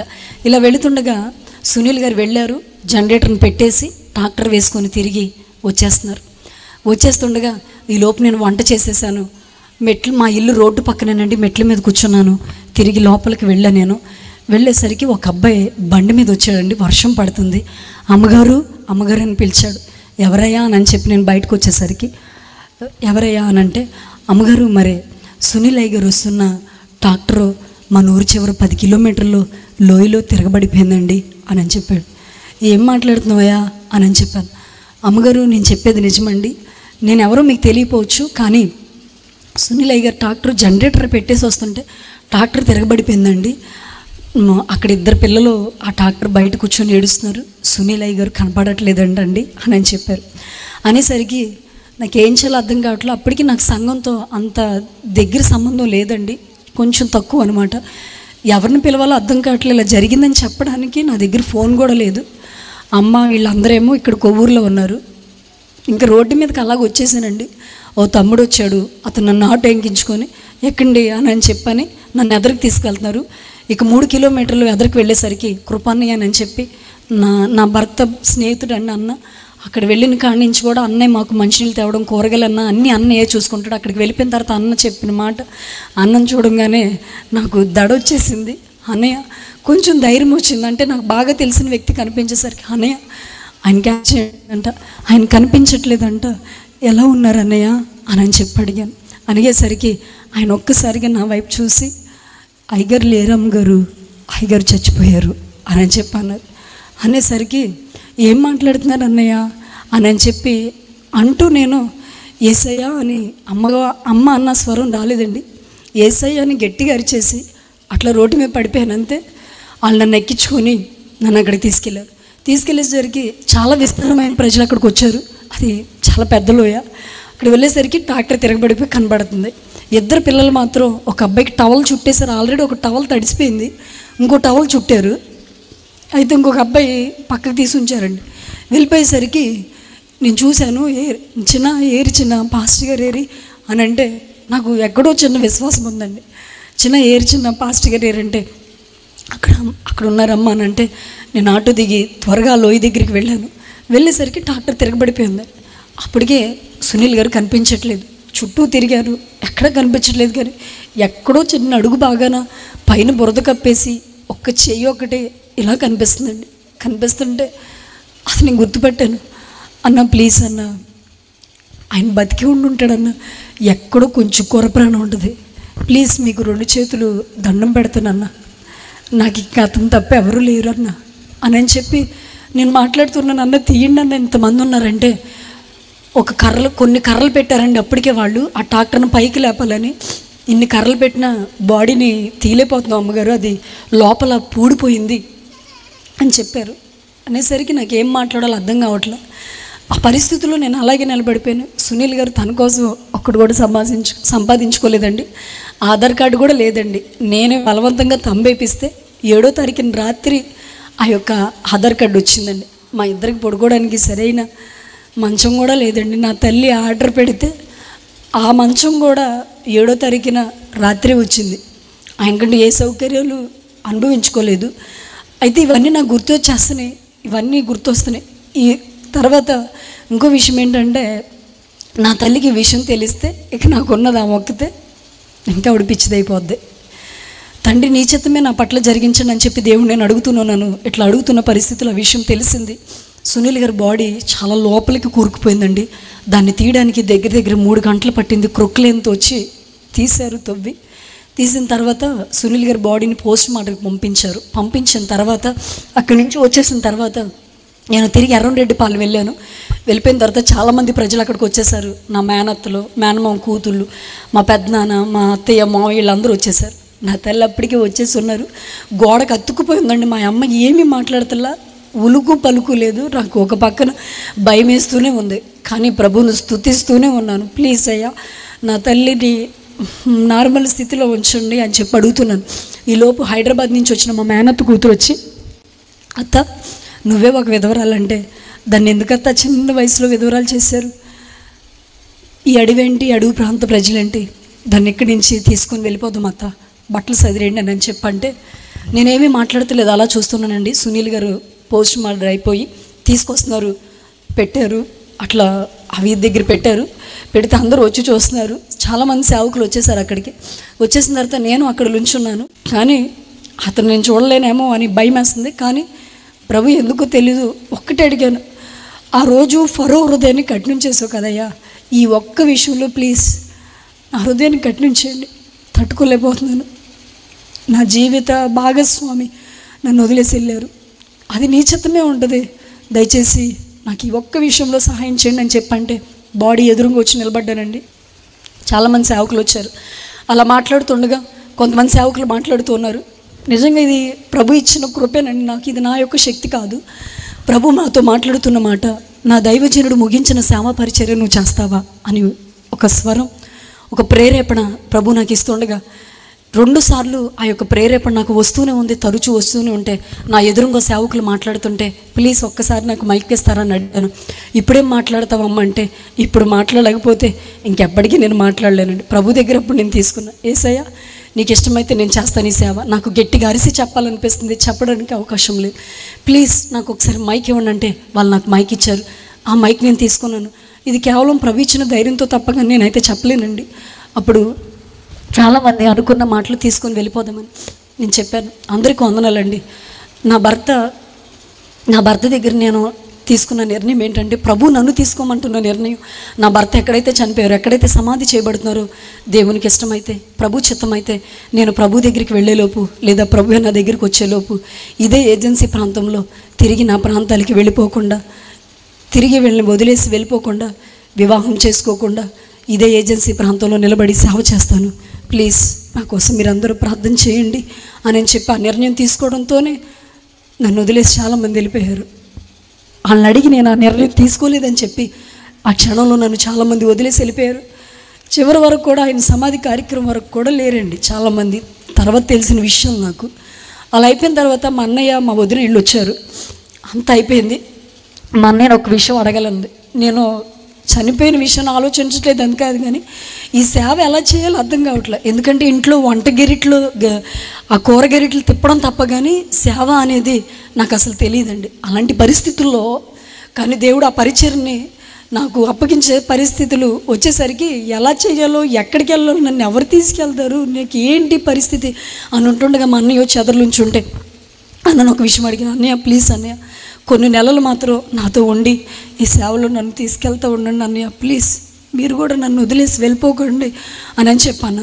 వాళ్ళు అక్కడే ఉండిపోయి నా వదిన అన్న వాళ్ళ ఆవిడ తీసుకున్న నిర్ణయం, సునీల్ అన్న చనిపోయే ముందు అంతకుముందు ఒక మాట చెప్పాను, ఇంటికి జ్యేష్ఠులు మీరే సేవ చేయాలి అని అన్నారు. వదిరా మేము ఎక్కడికి వెళ్ళాం, మీతో పాటు కలిసి సేవ చేస్తామని చెప్పని ఆ రోజు నుంచి ఈ రోజు వరకు నాతో నుండి సేవ చేస్తున్నారండి. అక్టోబర్లో పెట్టవలసిన మీటింగ్స్ మేము పెట్టేశామండి. దేవుడు చేసిన ఒక గొప్ప కార్యం ఏంటంటే, 3వ రోజున ఇలాగే బహిరంగ సభ జరుగుతుంది. నన్ను 2వ రోజు సేవకులు దేవుని యొక్క మహాకృపను బట్టి నన్ను అభిషేకించారు దైవజనరాలుగా. అభిషేకించిన తర్వాత 3వ రోజు ప్రభు చేసిన ఒక గొప్ప కార్యం ఏంటంటే, దేవుని కృపను బట్టి మా సంఘంలో అస్సలు చలనం లేనోళ్ళు, అస్సలు దేవుని మీదే శ్రద్ధ లేనోళ్ళు, ప్రభు వైపే తిరగలేనోళ్ళు, ప్రభు ఆ 3వ రోజు చేసిన ఒక గొప్ప కార్యం, ఒక్క సునీలయ్య గారు ఒక్క మరణం 21 మంది యవనస్తుల్ని ప్రభు యొక్క రక్షణలోకి తీసుకొచ్చిందండి. ఆ రోజు ప్రభుకి మహిమ కలుగును గాక. ఇలా అయిపోయిన తర్వాత నా పరిస్థితులన్నీ వెళ్ళిపోతున్నాయి. నా సాక్షి యూట్యూబ్లోకి వెళ్ళిందండి. వెళ్ళిపోయేసరికి అది చాలామంది చూసేశారు. మా ఊళ్ళో ఉన్న కొంతమంది అంటే మనం అంటే ఇష్టమే, కాకపోతే ఏదే విధంగా విరికించాలనే పరిస్థితుల్లో ఆ వీడియో అక్కడక్కడ బిట్లుగా కట్ చేసుకొని ఊరు రాంకోల్ దగ్గరికి 70 మంది పురుషుల దగ్గరికి తీసుకెళ్ళి నన్ను నుంచోబెట్టారండి. నుంచోబెట్టేసరికి మా అమ్మకి అప్పటికి తెలియదు నేను ఎక్కడికి వెళ్తున్నాను అనుకుంది. అదే ఫస్ట్ టైం నేను అంతమందిలో నిలబడ్డాం. అక్కడ వాళ్ళందరూ తాగేసి వచ్చారు, బూతులు మాట్లాడుతున్నారు. దీన్ని అలక్కదండి, దాన్ని అలక్కదండి అని మాట్లాడుతుంటే మందిరంలో బలిపేట మీద ఒకే మాట తీసుకొని వచ్చాను, బ్రవ్వ నేను నీ కోసం నిలబడుతున్నాను, నేను అనుకుంటున్న మాట ప్లీజ్ అయ్యా ఇప్పుడు నువ్వు నా పక్షాన ఉన్నావని ప్లీజ్ నిరూపించండి, నాతో మీరు రండి యేసయ్యా అని చెప్పి ఒక్క మాట ప్రార్థన చేసుకుని వెళ్ళానండి. ట్రైబల్స్లో ఒక్కసారి వాళ్ళు నిర్ణయం తీసుకుంటే వాళ్ళు మారరు, ఇంకా వాళ్ళు చేయాల్సిందే. ఆ పరిస్థితుల్లో నేను వెళ్ళాను. ఊరు పెద్ద మాట్లాడుతున్నాడు, అమ్మాయి ఊర్లోంచి వెళ్ళిపోతావా, ఊర్లో ఉన్న చర్చి తీసేస్తావా, మా ఊరు గురించి నువ్వు చాలా విషయాలు మాట్లాడు, అది ఇదేనని చెప్పి మాట్లాడుతుంటే ఆ ఊరు పెద్ద ఒకసారి అన్నాడు, ఏమ్మే ఇన్ని మాట్లాడుతుంటే ఏమీ మాట్లాడవే అని చెప్పంటే అప్పుడు నేను మాట్లాడిన మాట ఒకటే, అందరూ వందనాలు చెప్పాను, మీ అందరికి వందాలండి. అయితే మా నాన్నగారు చనిపోయారండి. నా కడుపును పుట్టిన 2 పిల్లలు కూడా ప్రభు దగ్గరికి వెళ్ళిపోయారు. అయితే జీవితాంతం అతనితో బతుకుదాం అనుకున్న సునీల్ అయ్య గారు మీ అందరికీ తెలుసు, ఆయన కూడా దేవుడి దగ్గరికి వెళ్ళిపోయారండి. నా అన్న వాళ్ళు అందరూ కూడా నన్ను వదిలేశారండి. అయితే నాకైతే తిరిగి ఎవరు లేరు, ప్లీజ్ అండి మీరే నా ఊళ్ళని బతుకుతున్నాను, ఈ ఊరి నుంచి నన్ను వెళ్ళిపోమని చెప్పొద్దు, నాకు మీరు తప్ప ఇంకెవరు లేరండి అని చెప్పి అక్కడ విషయం అడుగుతుండగానే ఆ ఊరి పెద్దతో నిజంగా ప్రభు కృపండి, అతను వెంటనే పైకి లేసి అమ్మ నువ్వు తిరిగి ఇంటికి వెళ్ళిపో అని చెప్పారు. వెంటనే అక్కడ ఉన్న ప్రజలందరూ చాలా గొడవ చేశారు. మాకొక న్యాయం, ఆ అమ్మకి న్యాయమా, మీరు ఏం తీర్పులు తీరుస్తున్నారు అని చెప్పి అంటుంటే ఆ పెద్ద అతను అన్నాడు, ఈ అమ్మాయికి ఏమీ తెలియదు, ఇక్కడోళ్ళు మాట్లాడితే నీ అమ్మాయి మాట్లాడింది అని చెప్పంటే నువ్వు తిరిగి ఇంటికి వెళ్ళిపోమ్మా అని చెప్పంటే, ప్రభు ఏ ఊర్లో అయితే నిజంగా తల దించుకున్నామో అక్కడే దేవుడు తల ఎత్తువానిగా చేసి బలమైన సేవా పరిచర్ని జరిగిస్తున్నారండి. ఇప్పటికీ దేవుని ఇచ్చిన కృప చాలా చోట్లకి నేను దగ్గర చాలా ప్రాంతాలకి కొన్ని రాష్ట్రాలు దాటి వెళ్ళడానికి కూడా ప్రభు ఇచ్చిన కృపే. నేను ఇది గొప్ప విషయం కాదు. ఆఫ్టర్ నేను ఆడపిల్లని దేనికి పనికిరాను నాయన, ఏం చేయగలను ఏజెన్సీలో అని చెప్పి అనుకుంటే దేవుడిచ్చిన కృప ఏంటంటే ఈ యొక్క గత 4-5 సంవత్సరాల్లో ప్రభు సేవ కోసం ఒక 4 ఆడపిల్లలు దేవుని కృపను బట్టి ప్రభు సేవ చేయడానికి, కొంతమంది మగపిల్లలు, కొంతమంది ఆడపిల్లలు అయితే ఇక మేము వివాహం చేసుకోకుండా సేవకురాలతోనే ఉండి మేము సేవ చేస్తామని చెప్పి ప్రతిష్టలోకి వచ్చి ప్రభు కృపను బట్టి నిలబడ్డారండి. హల్లెలూయా. అలాగ ప్రభు ఈ పరిచర్ని జరిగిస్తూ వెళుతున్నారు. ఈ పరిస్థితుల్లో నాకు చాలా ఒడిదుడుకులు, కష్ట నష్టాలు నేను ఇప్పటికీ చెప్పగలను. ప్లీజ్ దయచేసి మీ అందరూ కూడా 2 చేతులు జోడించి ఒక సేవకురాలుగా చెప్తున్న మాట, దేవుడికి కానీ సేవకులకు కానీ ఎప్పుడు ఎడబాటుతూ ఉండకండి, ప్రభువుకి దగ్గరగా ఉండండి. ఎన్ని పరిస్థితులు వచ్చినా ప్రభు వైపు చూస్తే తట్టుకోగలిగిన శక్తిని దేవుడు ఖచ్చితంగా ఇస్తాడు. నేను ఎక్కడికి వెళ్ళినా ఈ మాట చెప్తాను కూడా, నాలో ఉన్నవాడు ఈ ఎంత గొప్ప కార్యం చేయడానికి, నాలో ఉన్నవాడు లోకంలో ఉన్నవాడి కన్నా గొప్పవాడు, చాలా గొప్పవాడు. మీలో ఉంటాడు కూడా ఆ గొప్పవాడే. ఆ గొప్పవాడే సుమలతగా పిలువబడిన నన్ను నిలబెట్టుకుని వాడుకుంటున్నాడు తప్ప కానీ నేను అసలు దీనికి యోగ్యురాలను కాదు, అర్హురాలను కాదు. సమస్త ఘనత మహిమ ప్రభావాలు ప్రభువైన యేసుక్రీస్తు నామానికి మాత్రమే కలుగునుగాక. ఆమె ఇలాంటి పరిస్థితులు జరుగుతున్నప్పటికీ కూడా సునీల్ గారు 6 చోట్ల సేవా పరిచర్య చెప్పేసి వెళ్ళిపోయారండి. 2 చోట్ల ఇప్పుడు సేవా పరిచర్య ప్రారంభించాం. బలమైన సేవ అక్కడ జరగడానికి ప్రభు ఎంతో కృప చూపించారు. ఎంత నేను ప్రభువుకి నేనేంటో తెలుసు, ఎంత సేవ పరిచయలోకి వెళుతున్నా నా గురించి మాట్లాడుతూ వస్తున్న మాటలు కొన్నిసార్లు భరించలేని సందర్భాలు, ఎవరి బండన్నా ఎక్కితే ఇంకింతే అని చెప్పి మాట్లాడే పరిస్థితులు ఒక్కొక్కసారి గుండెలు పిండేస్తున్నాయి. దేవుని కృప ఏంటంటే నా పెళ్ళైన 5 సంవత్సరాలకే సునీల్ గారు ప్రభు దగ్గరికి వెళ్ళిపోయారు. అప్పుడే 6 వచ్చింది, 5 పూర్తయి 6 వచ్చింది అంతే. ఇవేమీ నేను గుర్తుపెట్టుకోలేదు, ఏదైనా ప్రభు చిత్తమే. నేను దేనికి అర్హురాల్లో ప్రభు ఆ రీతిగా వాడుకోవడానికి ఇష్టపడుతున్నారు. మీ అందరికీ చెప్తున్నాను, ఈ యొక్క సభల యొక్క ఉద్దేశం ఏంటంటే మీరు ప్రభు వైపు త్రిప్పబడాలని, ప్రభు వైపు మలచబడాలని చెప్పి మీ దైవజనులు మిమ్మల్ని భారంతో మిమ్మల్ని పురుకొలుపుతూ ఎంతో ఖర్చు పెట్టి నడిపిస్తుండగా దయచేసి దేవునికి సేవకుడికి లోబడండి. బలమైన సేవ కోసం, బలమైన రాజ్యం కోసం మనమందరూ నిలబడదాం. అట్టి కృప దేవుడు మనందరికీ ఇచ్చి నడిపించునుగాక. ఆమె.